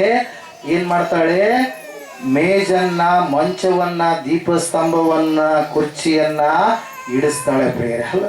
ಇವೆಲ್ಲವುಗಳನ್ನ ಉಪಕಾರ ಮಾಡಿದ್ಲು ಗುರುವಿಗೆ. ಮೊದಲನೇದಾಗಿ ಯಾಕೆ ಏನ್ ಮಾಡಿದ್ಲು? ಗುರುವಿಗೆ ಗುರುತಿಡಿದ್ಲು. ಇವತ್ತು ಅನೇಕರು ಗುರುಗಳು ಎಂಬುದಾಗಿ ನೆನೆಸಿ ಬಂದು ನಿಮ್ಮ ಜೀವಿತದಲ್ಲಿ ಕತ್ತಲೆಯನ್ನು ತುಂಬುವಂತ ಗುರುಗಳಿದ್ದಾರೆ. ಕೆಲವೊಬ್ಬರು ಗುರುಗಳು ಎಂಬುದಾಗಿ ಹೇಳಿ ಅನೇಕ ಕಾರ್ಯಗಳು, ತಪ್ಪಾದ ಕಾರ್ಯಗಳನ್ನ, ವ್ಯಭಿಚಾರದ ಗೃಹಗಳಾಗಿದ್ದಾವೆ ಕೆಲವೊಂದು ಮಠಗಳು, ಕೆಲವೊಂದು ಮಂದಿರಗಳು. ಪ್ರಿಯರೇ, ಟಿವಿಯಲ್ಲಿ ನೀವು ನೋಡ್ತಾ ಇದ್ದೀರಿ. ಕೆಲವೊಂದು ಮಠಗಳು ಏನಾಗಿದ್ದಾವೆ ಇವತ್ತಿನ ದಿನ? ಎಲ್ಲರನ್ನ ಒಳಗಡೆ ಬಂದಂತವ್ರು ಎಲ್ಲರನ್ನ ಸಾಯಿಸಿ ಹಾಕಿದ್ದಾರೆ. ಏನಂತೀವಿ ಅದಕ್ಕೆ? ಏನಂತೀವಿ ಚರಿತ್ರೆಯಲ್ಲಿ ಹೇಳ್ಬೇಕಾದ್ರೆ? ಏನಂತೀವಿ? ಅನೇಕ ಭಕ್ತರನ್ನ ಏನ್ ಮಾಡಿದಾರೆ? ಅವರು ಸಾಯಿಸಿ ಮಠದಲ್ಲಿನೇ ಸಮಾಧಿ ಮಾಡಿ ಏನ್ ಮಾಡಿದ್ದಾರೆ? ಅಲ್ಲೇ ಹೊರಗಡೆ ಏನು ಬರ್ಲಾರ್ದಂಗಾಗಿ ಎಲ್ಲೋ ಕಳೆದು ಬಿಟ್ಟಾರೆ, ಎಲ್ಲೋ ಉತ್ಸರಾಗಿ ಹೋಗ್ಬಿಟ್ರ ಅಂತ ಹೇಳಿ ಹೇಳಿದವರು ಕೂಡ ಇದ್ದಾರೆ. ಇವತ್ತು ನೀನು ಗುರುತಿ ಹಿಡಿದು ಆ ಗುರುವನ್ನ ನಿನ್ನ ಮನೆಗೆ ಆಹ್ವಾನ ಮಾಡಿ ಆತನಿಗೆ ಆತಿಥ್ಯವನ್ನು ಕೊಟ್ಟು ಆತನಿಗೆ ಒಳ್ಳೆ ರೀತಿಯಲ್ಲಿ ನೀನು ನೋಡಿಕೊಳ್ಳುವುದೇ ಆದ್ರೆ ಆ ಗುರುವಿನಿಂದ ನಿನಗೆ ಆಶೀರ್ವಾದಗಳು ಬರ್ತವೆ. ಗು ಅಂದ್ರೆ ಕತ್ತಲು, ರು ಅಂದ್ರೆ ಹೋಗಲಾಡಿಸುವವನು. ಕತ್ತಲೆಯನ್ನ, ನಿನ್ನ ಜೀವಿತದಲ್ಲಿ ಇರ್ತಕ್ಕಂಥ ಕತ್ತಲೆಯನ್ನ ಹೋಗಲಾಡಿಸಿ ಬೆಳಕಾಗಿರುವಂತ ದೇವರನ್ನ ಪರಿಚಯ ಮಾಡಿಸುವವನೇ ಗುರು. ಕೆಲವು ಜನರು ಗುರುಗಳು ಎಂಬುದಾಗಿ ಹೇಳ್ತಾರೆ, ತಮ್ಮ ಭಕ್ತರಿಗೆ ಕುಡಿಯೋದು ಕಲಿಸ್ತಾರೆ. ಕೆಲವು ಜನರು ಗುರುಗಳು ಎಂಬುದಾಗಿ ಹೇಳ್ತಾರೆ, ತಮ್ಮ ಭಕ್ತರಿಗೆ ಗಾಂಜಾ ಸೇದೋದು ಕಲಿಸ್ತಾರೆ. ಕುಟುಂಬಗಳನ್ನ ನಾಶ ಮಾಡ್ತಾರೆ. ಇವತ್ತು ನೀನು ಯಾವ ಗುರುವಿನ ಸಹವಾಸದಲ್ಲಿದ್ದೀಯಾ? ಒಂದು ಸಾರಿ ನೀನು ಪರೀಕ್ಷೆ ಮಾಡಿಕೊಳ್ಳಬೇಕಾಗಿದೆ. ಈ ತಾಯಿ ಏನ್ ಮಾಡಿದ್ಲು? ಗುರುವನ್ನ ಗುರುತಿಡಿದು ತನ್ನ ಮನೆಗೆ ಆಹ್ವಾನ ಮಾಡಿ ಆತಿಥ್ಯ ಕೊಟ್ಟು ಗುರುವಿಗೆ ಉಪಚಾರ ಮಾಡಿ ಮೇಲಂತಸ್ತಿನ ಒಂದು ಮೇಲಿನ ಅಂತಸ್ತಿನಲ್ಲಿ ಏನ್ ಮಾಡಿದ್ಲು? ಮನೆಯನ್ನ ಕಟ್ಟಿಸಿದ್ಲು. ಗುರು ಮೇಲ್ಗಡೆ ಇರಬೇಕು ಅಂತೇಳಿ. Hallelujah, praise the Lord. ನಾವು ನೋಡ್ತಾ ಇದ್ದೇವೆ, ಗುರು ಯಾವಾಗ ಉಪಕಾರ ಹೊಂದಿಕೊಂಡು ನಾನು ಕೂಡ ನಿನಗೆ ಪ್ರತ್ಯುಪಕಾರವನ್ನ ಮಾಡ್ಬೇಕಂತೇಳಿ ಆಕೆಯನ್ನು ಕರೆಸಿ ಹೇಳ್ತಾನೆ ಪ್ರೇರೇನಂತೇಳಿ, ಅಮ್ಮ ತಾಯಿ ನೀನು ಬಹಳ ಉಪಕಾರವನ್ನ ಮಾಡಿದಿ, ಈಗ ನಾನು ಕೂಡ ನಿಮಗೆ ಉಪಕಾರ ಮಾಡ್ಬೇಕು. ನಾನು ನಿನಗೆ ಏನು ಉಪಕಾರ ಮಾಡ್ಬೇಕು ಹೇಳು ತಾಯಿ ಅಂತೇಳಿ ಕೇಳಿದಾಗ ಆಕೆ ಅಂತ ಹೇಳಿದಾಳೆ, ನಾನು ನನ್ನ ಬಂಧುಗಳ ಮಧ್ಯದಲ್ಲಿಯೂ ಸ್ನೇಹಿತರ ಮಧ್ಯದಲ್ಲಿ ಎಲ್ಲರ ಮಧ್ಯದಲ್ಲಿ ನಾನು ಏನಾಗಿದ್ದೇನೆ? ಚೆನ್ನಾಗಿದ್ದೇನೆ, ಸಮಾಧಾನದಿಂದಿದೆ, ನನಗೆ ಯಾವ ಕೊರತೆ ಇಲ್ಲ ಅಂತೇಳಿ. ಹಲ್ಲೆಲೂಯಾ. ಆಕೆ ಹೇಳಿಕೊಳ್ತಾ ಇಲ್ಲ, ಆಕೆ ಜೀವಿತದಲ್ಲಿ ಕೊರತೆ ಇದೆ. ಹಲ್ಲೆಲೂಯಾ. ಆಕೆ ಹೇಳಿ ಮೇಲಂತಸ್ತಿನಿಂದ ಕೆಳಗಿಡಿದ ಮನೆ ಒಳಗಡೆ ಹೋಗ್ಬಿಟ್ಲು ಪ್ರಿಯರೇ. ಅವಾಗ ಶಿಷ್ಯ ಯಾರು? ಗೆಹಜಿ. ಯಾವಾಗ್ಲೂ ಗುರುವಿನ ಸಂಗಡ ಇರುವಂತ ಶಿಷ್ಯ, ಊಟ ಚೆನ್ನಾಗಿ ಮಾಡಿದಂತ ಶಿಷ್ಯ ಎಲ್ಲ ನೋಡ್ತಿರ್ತಾನ. ಯಾವಾಗ್ಲೂ ಬಂದ್ರು ಕೂಡ ಗಂಡ ಏನ್ ತಿಬ್ಬೆ ಇರ್ತಾರ, ಓಡಾಡೋದಕ್ಕೆ ಮಕ್ಕಳಿಲ್ವಲ್ಲ ಅಂತೇಳಿ ಎಲ್ಲವನ್ನ ಗಮನ ಹರಿಸ್ತಾ ಇರ್ತಾನೆ. ಶಿಷ್ಯನ ಕೆಲಸ ಅದೇ ಅಲ್ರಿ? ಅಲ್ಲೆಲ್ಲ ಎಲ್ಲ ಗಮನ ಹರಿಸ್ತಾ ಇರ್ತಾರ. ಗಮನ ಹರಿಸುವಾಗ ಒಡೆಯ ಅಂತೇಳಿ ಹೇಳಿ ಏನಂತ ಹೇಳ್ತಾ ಇದ್ದಾನೆ?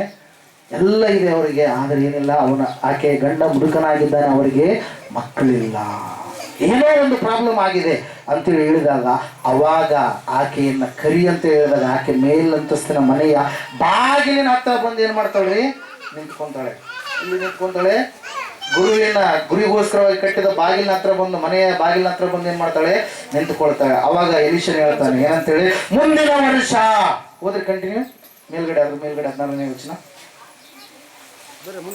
16ನೇ ವಾಕ್ಯ, 4:16. ಅನಂತರ ಎಲೀಷನು ಆಕೆಗೆ, ನೀನು ಬರುವ ವರ್ಷ ಇದೇ ಕಾಲದಲ್ಲಿ ಒಬ್ಬ ಮಗನನ್ನು ಅಪ್ಪಿಕೊಂಡಿರುವಿ ಎಂದನು. ಹಲ್ಲೆಲೂಯಾ. ಆಕೆ ಹೇಳ್ತಾ ಇದ್ದಾಳೆ ಏನಂತೇಳಿ? ಗುರು ಮಾತು ಕೊಡ್ತಾ ಇದ್ದಾನೆ, ಭಾಷೆ ಕೊಡ್ತಾ ಇದ್ದಾನೆ, ಆಶೀರ್ವಾದ ಮಾಡ್ತಾ ಇದ್ದಾನೆ. ಮುಂದಿನ ವರ್ಷ ಒಬ್ಬ ಮಗನನ್ನು ನೀನು ಅಪ್ಪಿಕೊಂಡ್ರೆ. ಆಕೆ ಹೇಳ್ತಾ ಇದ್ದಾಳೆ, ಆಕೆ ಸಾಮಾನ್ಯವಾಗಿರುವಂತ ಸ್ತ್ರೀ ಅಲ್ಲ, ಆಕೆ ಶ್ರೀಮಂತರಾಗಿರ್ತಕ್ಕಂಥ ವ್ಯಕ್ತಿ. ಹೊಲ ಇದೆ, ಎಲ್ಲ ಇದೆ, ಆಸ್ತಿ ಇದೆ, ಐಶ್ವರ್ಯ ಇದೆ, ಎಲ್ಲ ಇದೆ. ಆದ್ರೆ ಆಕೆ ಎಲ್ಲ ತೋರಿಸಿಕೊಂಡಾಗಲೂ ಆಕೆ ಏನಾಗ್ತಾ ಇಲ್ಲ? ಸ್ವಸ್ಥತೆಯನ್ನ, ಒಂದು ಮಕ್ಕಳ ಸಂತಾನ ಭಾಗ್ಯವನ್ನು ಹೊಂದಿಕೊಳ್ತಾ ಇಲ್ಲ. ಅದ್ರ ಸಲುವಾಗಿ ಆಕೆ ಹೇಳ್ತಾ ಇದ್ದಾಳೆ. ಬೀಪಾಟ್ ಹೋದ್ರೆ ಈಗ ಗೊತ್ತಾಗುತ್ತೆ. ಅದಕ್ಕೆ ಆಕೆಯು, ದೇವರ ಮನುಷ್ಯನೇ, ಒಡೆಯನೇ, ಹೀಗೆ ಹೇಳಿ ನಿನ್ನ ದಾಸಿಯನ್ನು ವಂಚಿಸಬೇಡ. ಅಂದ್ರೆ ಯಾವಾಗ ಬರುತ್ತೆ ನಮ್ಗೆ ಆ ಮಾತು? ಯಾವಾಗ ಬರ್ತೀವ್ರಿ? ಎಲ್ಲ ಕಡೆಗೆ ಹೋಗಿ ಸಾಕು ಮಾಡಿಕೊಂಡಾಗ, ಯಾರಾದರೂ ಸಂತ್ವಾನ ಮಾತುಗಳನ್ನು ಹೇಳಿದಾಗ, ಇಲ್ಲ ರೀ ಆ ರೀತಿಯಾಗಿ ಹೇಳ್ಬೇಡ್ರಿ, ನಮ್ಮ ಜೀವಿತ ಅಷ್ಟೇ, ನಾವು ಬದಲಾಗಲ್ಲ, ದೇವರು ನಮಗೆ ಹಿಂಗೆ ಇಟ್ಟಿದ್ದಾನೇನು ಅಂತೇಳಿ ಸೋಲುವಿಕೆ ಮಾತುಗಳು ಯಾವಾಗ ಬರ್ತವ್ರಿ? ಎಲ್ಲ ಕಡೆಗೆ ಅಡ್ಡಾಡಿ ಬಂದಿರ್ತಾರೆ, ಎಲ್ಲ ಕಡೆಗೆ ನೋಡಿರ್ತಾರೆ, ಪಾಪ ಇರುವಂಥದ್ದೆಲ್ಲ ಕಳ್ಕೊಂಡಿರ್ತಾರೆ ಪ್ರಿಯರೇ. ಈಗ ಆ ಸಮಯದಲ್ಲಿ ಆ ತಾಯಿ ಹೇಳ್ತಾ ಇದ್ದಾರೆ, ಎಲ್ಲವುಗಳನ್ನು ನಾನು ಮಾಡಿದೆ, ನೋಡಿದೆ, ಆದ್ರೆ ನನಗೆ ಮಕ್ಕಳ ಸಂತಾನ ಭಾಗ್ಯ ಆಗಲಿಲ್ಲ. ಒಡೆಯನೇ ಆ ರೀತಿಯಾಗಿ ನನ್ನ ವಂಚಿಸಬೇಡ. ಎಲೀಷನ ಹೇಳ್ತಾ ಇದ್ದಾನೆ, ಮುಂದಿನ ವರ್ಷ ಖಂಡಿತವಾಗಿ ನೀನು ಒಬ್ಬ ಮಗನನ್ನ ಅಪ್ಪಿಕೊಂಡಿರುವಿ ಎಂಬುದಾಗಿ. ಹಲ್ಲೆಲೂಯಾ. ಎಲೀಷನ ಹೇಳ್ತಾ ಇದ್ದಾನೆ, ನೀನು ಮುಂದಿನ ವರ್ಷ ಒಬ್ಬ ಮಗನನ್ನ ಅಪ್ಪಿಕೊಂಡಿರುವಿ ಎಂಬುದಾಗಿ. ಅಲ್ಲಿಯವರೆಗೆ ಸೋಲಿನ ಜೀವಿತ ಕಂಡಿರ್ತಕ್ಕಂಥ ಆಕೆ, ಗುರುವನ್ನ ಗುರುತಿರ್ತಕ್ಕಂಥ ಆಕೆ, ಗುರುವಿಗೆ ಆತಿಥ್ಯ ಕೊಟ್ಟಿರ್ತಕ್ಕಂಥ ಆಕೆ, ದೇವರನ್ನ ಕಂಡುಕೊಂಡಿರ್ತಕ್ಕಂಥ ಆಕೆ, ಗುರುವಿಗೆ ಒಳ್ಳೆಯ ಸ್ಥಾನವನ್ನು ಕೊಟ್ಟಿರ್ತಕ್ಕಂಥ ಆಕೆ ಗುರುವಿನಿಂದ ಪ್ರತ್ಯುಪಕಾರವನ್ನ ಏನ್ ಮಾಡುತ್ತಾಳೆ ಪ್ರಿಯರೇ? ಹೊಂದಿಕೊಳ್ಳುವುದಕ್ಕೆ ಗುರುವಿನ ಬಾಯಿಂದ ಒಂದು ಆಶೀರ್ವಾದ ವಚನ ಬಂತು. ಮುಂದಿನ ವರ್ಷ, ಹಲ್ಲೆಲೂಯಾ, ಮುಂದಿನ ವರ್ಷ, ಹಲ್ಲೆಲೂಯಾ, ಚಪ್ಪಾಳೆ ಬರ್ತಾ ಇಲ್ಲ. ಮುಂದಿನ ವರ್ಷ ಏನಾಗ್ತಾ ಇದೆ? ನಿನಗೆ ಸಂತಾನ ಭಾಗ್ಯ ಆಗ್ಲಿಕ್ಕಿದೆ. ಮುಂದಿನ ವರ್ಷ ನೀನು ಇಲ್ಲಿವರೆಗೆ ಯಾವುದು ಸೋಲು ಎಂಬುದಾಗಿ ನೆನೆಸಿದೆಯೋ ಆ ವಿಷಯದಲ್ಲಿ ದೇವರು ನಿನಗೆ ಜಯವನ್ನ ಕೊಡಲಿಕ್ಕಿದ್ದಾನೆ. Hallelujah, praise the lord. ದೇವರು ವಾಕ್ಯ ಹೇಳ್ತಾ ಇದೆ ಪ್ರಿಯರೇ, ಆಕೆ ಮುಂದೆ ಹೋದ್ರಿ ಕಂಟಿನ್ಯೂ ಆಗಿ. ಎಲೀಷನು ಹೇಳಿದ ಕಂಟಿನ್ಯೂ ಫಸ್ಟ್ ಹೋದ್ರಿ. ಆ ಸ್ತ್ರೀಯು ಗರ್ಭಿಣಿಯಾಗಿ ಎಲೀಷನು ಹೇಳಿದಂತೆ ಮುಂದಿನ ವರ್ಷ ಅದೇ ಕಾಲದಲ್ಲಿ ಒಬ್ಬ ಮಗನನ್ನು ಎತ್ತಳು. Hallelujah, praise the Lord. ಗುರುವಿನ ಬಾಯಿಂದ ಹೊರಟಂತ ಮಾತು ದೇವರು ಏನ್ ಮಾಡಲ್ಲ? ನಿಷ್ಫಲ ಮಾಡಿಲ್ಲ ಆ ಸಂದರ್ಭದಲ್ಲಿ. ಹಲ್ಲೆಲೂಯಾ. ಈ ಒಂದು ಸನ್ನಿವೇಶ ಮಾತ್ರ ಅಲ್ಲ ಪ್ರಿಯರೇ, ಸತ್ಯವೇದದಲ್ಲಿ ಅನೇಕರು ಬಂಜತನದಿಂದ ಒಳಗಾಗಿ ಇದ್ದಾರೆ ಎಂಬುದಾಗಿ ಸತ್ಯವೇದದಲ್ಲಿ ದೇವರು ಬರೆಸಿಟ್ಟಿದ್ದಾನೆ. ಆ ಎಲ್ಲ 7 ಜನರಿಗೂ ಕೂಡ ದೇವರು ಏನ್ ಕೊಟ್ಟಿದ್ದಾನೆ? ಜಯ ಕೊಟ್ಟಿದ್ದಾನೆ. ಸಾರಳು ಮೊದಲನೇದಾಗಿ ಬಂಜೆ ಎಂಬುದಾಗಿ ಕರೆಸಿಕೊಂಡಿರ್ತಕ್ಕಂತ ಸ್ತ್ರೀ. ಆದ್ರೆ ಅದ್ಭುತವಾಗಿ ದೇವರು ಸಾರಳಿಗೆ ಏನ್ ಮಾಡಿದ ಪ್ರಿಯರೇ? ಉಡಿಯನ್ನ ಕಟ್ಟಿಕೊಟ್ಟ. ಹಲ್ಲೆಲೂಯಾ. ಸಾರಳಿಗೆ ದೇವರು ಏನ್ ಮಾಡಿದ? ಗರ್ಭಫಲವನ್ನ ಕೊಟ್ಟ. ಅದ್ಭುತವಾಗಿ ಸಾರಳು 90 ವರ್ಷದವಳಾಗಿದ್ದಾಗ ಇಸಾಕನಿಗೆ ಜನ್ಮ ನೀಡಿದಳು. ಅಬ್ರಹಾಮನು 100 ವರ್ಷದವನಾಗಿದ್ದ. ಸಾರಳು ಎಷ್ಟು ವರ್ಷದವಳಾಗಿದ್ಲು? 90 ವರ್ಷದವಳಾಗಿದ್ಲು. It is very impossible. Hallelujah. ನಮ್ಮ ದೃಷ್ಟಿಕೋನದಲ್ಲಿ ನೋಡೋದಾದ್ರೆ ಅದು ಬಹಳ ಇಂಪಾಸಿಬಲ್. ಮೆಡಿಕಲ್ನವ್ರು ಇದನ್ನ ಒಪ್ಪೋದಿಲ್ಲ. ಆದ್ರೆ ದೇವರು 2019 ವರ್ಷದಲ್ಲಿ ಮೆಡಿಕಲ್ದವ್ರಿಗೂ ಕೂಡ ಏನಾಗುವಂತೆ ಆಶ್ಚರ್ಯ ಅತಿಶಯ ಹುಟ್ಟಿಸುವಂತೆ ಮಂಗಾಯಮ್ಮ ಅಂತೇಳಿ ವಿಜಯವಾಡದಲ್ಲಿ ಇರ್ತಕ್ಕಂಥ ಮುದೇಕಿ 74 ವರ್ಷದ ಮುದೇಕಿಗೆ 2 ಅವಳಿ ಜವಳಿ ಮಕ್ಕಳನ್ನ ಕೊಟ್ಟಿದ್ದಾನೆ. ಹಲ್ಲೆಲೂಯಾ. ಹಲ್ಲೆಲೂಯಾ. ದೇವರನ್ನ ಒಪ್ಪಲೇಬೇಕು. ದೇವರ ಕೈಯಲ್ಲಿ ನಾವು ಇದ್ದೇವೆ ಪ್ರಿಯರೇ. ದೇವರ ವಾಕ್ಯ ಹೇಳ್ತಾ ಇದೆ, ಸಾರಳಿಗೆ ಬಂಜತನ ಇತ್ತು, ದೇವರು ಸಾರಳಿಗೆ ಜಯವನ್ನ ಕೊಟ್ಟ. ಹಲ್ಲೆಲೂಯಾ. ಈಸಾಕನ ಹೆಂಡತಿ ಆಗಿರ್ತಕ್ಕಂಥ ರೆಬೆಕ್ಕಳಿಗೆ ಬಂಜತನ ಇತ್ತು, ಈಸಾಕನು ಪ್ರಾರ್ಥನೆ ಮಾಡಿದ, ದೇವರು ಬಂಜತನವನ್ನು ತೊಲಗಿಸಿ 2 ಅವಳಿ ಜವಳಿ ಮಕ್ಕಳನ್ನ ಯಾಕೋಬ ಏಷಾವನನ್ನ ಕೊಟ್ಟ ಪ್ರಿಯರೇ. ಹಲ್ಲೆಲೂಯಾ. ಯಾಕೋಬನ ಹೆಂಡತಿಯಾದ ರಾಹೇಲಳಿಗೆ ಬಂಜತನ ಇತ್ತು. ರಾಹೇಲಳು ಅರಿಕೆ ಮಾಡ್ತಾಳೆ, ಹಣ್ಣುಗಳನ್ನು ತೆಗೆದುಕೊಂಡು ತಿಂತಾಳೆ, ದೇವರಲ್ಲಿ ಪ್ರಾರ್ಥನೆ ಮಾಡ್ತಾಳೆ. ದೇವರು ಆಕೆಯನ್ನು ನೆನಪು ಮಾಡಿಕೊಂಡ. ಆಕೆಯು ಕೂಡ 2 ಮಕ್ಕಳಿಗೆ ಜನ್ಮ ನೀಡ್ತಾಳೆ, ಯೋಸೇಫನಿಗೂ ಮತ್ತು ಬೆಂಜಮಿನ್ಗೂ. ಹಲ್ಲೆಲೂಯಾ. Praise the Lord. ಅದ್ಭುತವಾಗಿ ನಾವು ನೋಡ್ತಾ ಇದ್ದೇವೆ ಸತ್ಯವೇದದಲ್ಲಿ. ಹಂಗೆ ನೋಡ್ತಾ ಹೋದಂಗೆಲ್ಲ ಇನ್ನೂ ಕೆಲವು ಸ್ತ್ರೀಯರು ಬಂಜತನದಿಂದ ಬಳಲಿದ್ರು ಪ್ರಿಯರೇ. ಮಾನೋಹನು ಆತನ ಹೆಂಡತಿ ದೇವರಿಗೆ ಪ್ರಾರ್ಥನೆ ಮಾಡ್ತಾ ಇದ್ದಾರೆ. ಅವರ ಜೀವಿತಾವಧಿ ಕಾಲಾವಧಿಗಳು ಆ ಒಂದು ಪ್ರೊಡಕ್ಷನ್ ಆಗಲಾರದ ಸ್ಥಿತಿಯಲ್ಲಿ, ಫಲ ಭರಿತವಾಗಲಾರದ ಸ್ಥಿತಿಯಲ್ಲಿ ಅವರು ಜೀವಿಸಿದ್ದಾರೆ. ಎಲ್ಲ ಕಳೆದು ಹೋಗಿದೆ. ಅದ್ಭುತವಾಗಿ ದೇವರೇ ಇಳಿದು ಬಂದು ಏನ್ ಮಾಡಿದ? ದೇವದೂತನ ಮಾತು ಕೊಡ್ತಾ ಇದ್ದಾನೆ, ನಿನಗೆ ಮಗುವನ್ನ ಕೊಡ್ತಾನೆ ಅಂತೇಳಿ ದೇವರು ಸಂಸೋನನನ್ನ ಕೊಟ್ಟ ಪ್ರಿಯರೇ. ಹಲ್ಲೆಲೂಯಾ. Praise the Lord. ವಾಕ್ಯದಲ್ಲಿ ನಾವು ನೋಡ್ತಾ ಇದ್ದೇವೆ, ದೇವರು ಹನ್ನಳು ದೇವಾಲಯಕ್ಕೆ ಬಂದು ಮೊಣಕಾಲೂರಿ ಕಣ್ಣೀರಿಂದ ಪ್ರಾರ್ಥನೆ ಮಾಡಿದಾಗ ಹನ್ನಳಿಗೆ ದೇವರು ಒಬ್ಬರನ್ನಲ್ಲ 6 ಜನ ಮಕ್ಕಳನ್ನ ಕೊಟ್ಟ. ಹಲ್ಲೆಲೂಯಾ. ಹನ್ನಳ ಜೀವಿತದಲ್ಲಿರುವಂತ ಸೋಲನೆ ದೇವರು ಜಯವಾಗಿ ಮಾರ್ಪಡಿಸಿದ. ಅಷ್ಟು ಮಾತ್ರವಲ್ಲದೆ ಈ ಶುನ್ಯಾಮ ಸ್ತ್ರೀಗಳ ಜೀವಿತದಲ್ಲಿ ಇರ್ತಕ್ಕಂಥ ಕೊರತೆಯನ್ನ ದೇವರು ನೀಗಿ ಜಯವನ್ನ ಕೊಟ್ಟ. ಅಷ್ಟು ಮಾತ್ರವಲ್ಲದೆ ಹೊಸ ಒಡಂಬಡಿಕೆಯಲ್ಲಿ ಪ್ರವಾದಿ ಯಾಜಕನಾಗಿರ್ತಕ್ಕಂಥ ಜಕರಿಯ ಮತ್ತು ಆತನ ಹೆಂಡತಿ ಎಲಿಜಬೆತಳು ದೇವರನ್ನ ಆರಾಧನೆ ಮಾಡ್ತಾ ಇದ್ದಾರೆ. ಆದ್ರೂ ಕೂಡ ಅವರು ಫಲಹೀನತೆಯಿಂದ ಜೀವಿಸ್ತಾ ಇದ್ದಾರೆ. ಅದ್ಭುತವಾಗಿ ದೇವದೂತ ಗಾಬ್ರಿಯೇಲನು ಇಳಿದು ಬಂದು ಹೇಳ್ತಾ ಇದ್ದಾನೆ, ನಿನಗೆ ಖಂಡಿತವಾಗಿ ಮಗು ಆಗ್ತಾನೆ. ಅವನು ಮನುಷ್ಯರಲ್ಲಿ ಅಂದ್ರೆ ಸ್ತ್ರೀಯರಲ್ಲಿ ಹುಟ್ಟಿದಂತವರಲ್ಲಿ ಶ್ರೇಷ್ಠನಾಗಿರ್ತಕ್ಕಂಥ ವ್ಯಕ್ತಿ ಆಗ್ತಾನೆ ಅಂತ ಹೇಳಿ ಸಾಕ್ಷಿ ಕೊಟ್ಟ. ಯೇಸು ಸ್ವಾಮಿ ಸಾಕ್ಷಿ ಕೊಟ್ಟ. ಅದೇ ರೀತಿಯಾಗಿ ಆ ಕಾಲ ಹೋದಂತ ದಿನ ಕಳೆದಂತ ಈ ಎಲಿಜಬೆತಳು ಮತ್ತು ಜಕರಿಯನಿಗೆ ಯೋಹಾನನು ಹುಟ್ಟಿದ ಪ್ರಿಯರೇ. ಹಲ್ಲೆಲೂಯಾ. ದೇವರು ಹೇಳ್ತಾ ಇದ್ದಾನೆ, ನಿನ್ನ ಜೀವಿತದಲ್ಲಿ ಬಂಜತನವನ್ನ ದೇವರು ದೂರ ಮಾಡಿ ನಿನಗೆ ಮಕ್ಕಳ ಸಂತಾನ ಭಾಗ್ಯವನ್ನ ಕೊಡ್ಲಿಕ್ಕೆ ಹೋಗ್ತಾ ಇದ್ದಾನೆ. ಕೆಲವೊಬ್ರು ಹೊಲಗಳು ಫಲಹೀನತೆಯಿಂದ ತುಂಬಿರ್ಬೋದು. ಹಲ್ಲೆಲೂಯಾ. ಆ ಒಂದು ಫಿಲಿಸ್ಟಿಯರ ನಾಡಲ್ಲಿ ಈಸಾಕನು ಹೋದಂತ ಸಂದರ್ಭದಲ್ಲಿ 26ನೇ ಅಧ್ಯಾಯ 12ನೇ ವಾಕ್ಯದಲ್ಲಿ ನಾವು ನೋಡ್ತಾ ಇದ್ದೇವೆ ಪ್ರಿಯರೇ. ಫಿಲಿಸ್ಟಿಯರ ನಾಡಿನಲ್ಲಿ ಇರ್ತಕ್ಕಂಥ ಭೂಮಿಗಳು ಏನಾಗಿದ್ದಾವೆ? ಫಲ ಕೊಡಲಾರದ ರೀತಿಯಲ್ಲಿದ್ದಾವೆ. 12ನೇ ವಾಕ್ಯದಲ್ಲಿ ನಾವು ನೋಡ್ತಾ ಇದ್ದೇವೆ, ಈಸಾಕನು ಆ ದೇಶಕ್ಕೆ ಹೋಗಿ ಆ ದೇಶದಲ್ಲಿ ಇರ್ತಕ್ಕಂತಹ ಭೂಮಿಯಲ್ಲಿ ವ್ಯವಸಾಯ ಮಾಡಿದಾಗ, ಬೀಜಗಳನ್ನ ಹಾಕಿದಾಗ ಎಲ್ಲರ ಬೆಳೆಗಳ ಮಧ್ಯದಲ್ಲಿ ಈಸಾಕನ ಹೊಲವನ್ನ ನೋಡಿದಾಗ ಈಸಾಕನ ಹೊಲ ಹೆಂಗಿದೆ? 100ರಷ್ಟು ಫಲವನ್ನ ಕೊಟ್ಟಿತ್ತು. ಕಾರಣ ಒಂದೇ, ಈಸಾಕನು ಪ್ರಾರ್ಥನೆ ಮಾಡುವಂತ ವ್ಯಕ್ತಿಯಾಗಿದ್ದ, ದೇವರ ಸನ್ನಿಧಾನದಲ್ಲಿ ಕೂತುಕೊಳ್ಳುವಂತ ವ್ಯಕ್ತಿಯಾಗಿದ್ದ, ಸಂಜೆಯಾದಾಗ ಅಡವಿಗೆ ಹೋಗಿ ಪ್ರಾರ್ಥನೆ ಮಾಡುವಂತ ವ್ಯಕ್ತಿಯಾಗಿದ್ದ. ಹಲ್ಲೆಲೂಯಾ. ಆ ಒಂದು ಈಸಾಕನ ಊರಲ್ಲೆಲ್ಲ ಫಲಹೀನತೆಯನ್ನು ದೂರ ಮಾಡಿ ದೇವರು ಏನ್ ಮಾಡಿದ್ರು? ಭೂಫಲವನ್ನು ಕೂಡ ಏನ್ ಮಾಡಿದ್ರು? ದೇವರು ತುಂಬಿಕೊಟ್ರು ಪ್ರಿಯರೇ. ಹಲ್ಲೆಲೂಯಾ. ಇವತ್ತು ನಿನ್ನ ಒಂದು ಹೊಲದ ವಿಷಯದಲ್ಲಿ ನೀನು ಫಲಹೀನತೆಯಲ್ಲಿ ನೀನು ಜೀವಿಸ್ತಾ ಇದ್ದೀನ, ದೇವರು ಆ ವಿಷಯದಲ್ಲಿ ಕೂಡ ನಿನಗೆ ಏನ್ ಮಾಡ್ತಾರೆ? ಜಯ ಕೊಡ್ತಾರೆ. ಹಲ್ಲೆಲೂಯಾ. Praise the Lord. ನಾವು ನೋಡ್ತಾ ಇದ್ದೇವೆ ಎರಡನೇದಾಗಿ ಯಾವುದು ವಿಷಯದಲ್ಲಿ ಜಯ? ಬಂಜತನ ಫಲಹೀನತೆ ವಿಷಯದಲ್ಲಿ ದೇವರು ನಿನಗೆ ಏನ್ ಕೊಡ್ತಾರೆ? ಜಯವನ್ನ ಕೊಡ್ಲಿಕ್ಕಿದ್ದಾರೆ. ಹಲ್ಲೆಲೂಯಾ. Praise the Lord. ದೇವರ ವಾಕ್ಯ ಹೇಳ್ತಾ ಇದೆ ಪ್ರಿಯರೇ, ಈ ಎಲ್ಲ ಕಾರ್ಯಗಳು, ಅನಾರೋಗ್ಯ ನಿನಗೆ ಸೋಲು ತಂದಿರಬಹುದು, ಬಂಜತನ ನಿನಗೆ ಸೋಲು ತಂದಿರಬಹುದು, ಈ ಎಲ್ಲ ಕಾರ್ಯಗಳ ಮೇಲೆ ದೇವರು ಏನ್ ಮಾಡ್ತಾರೆ? ನಿನಗೆ ಜಯವನ್ನ ಕೊಡ್ತಾರೆ.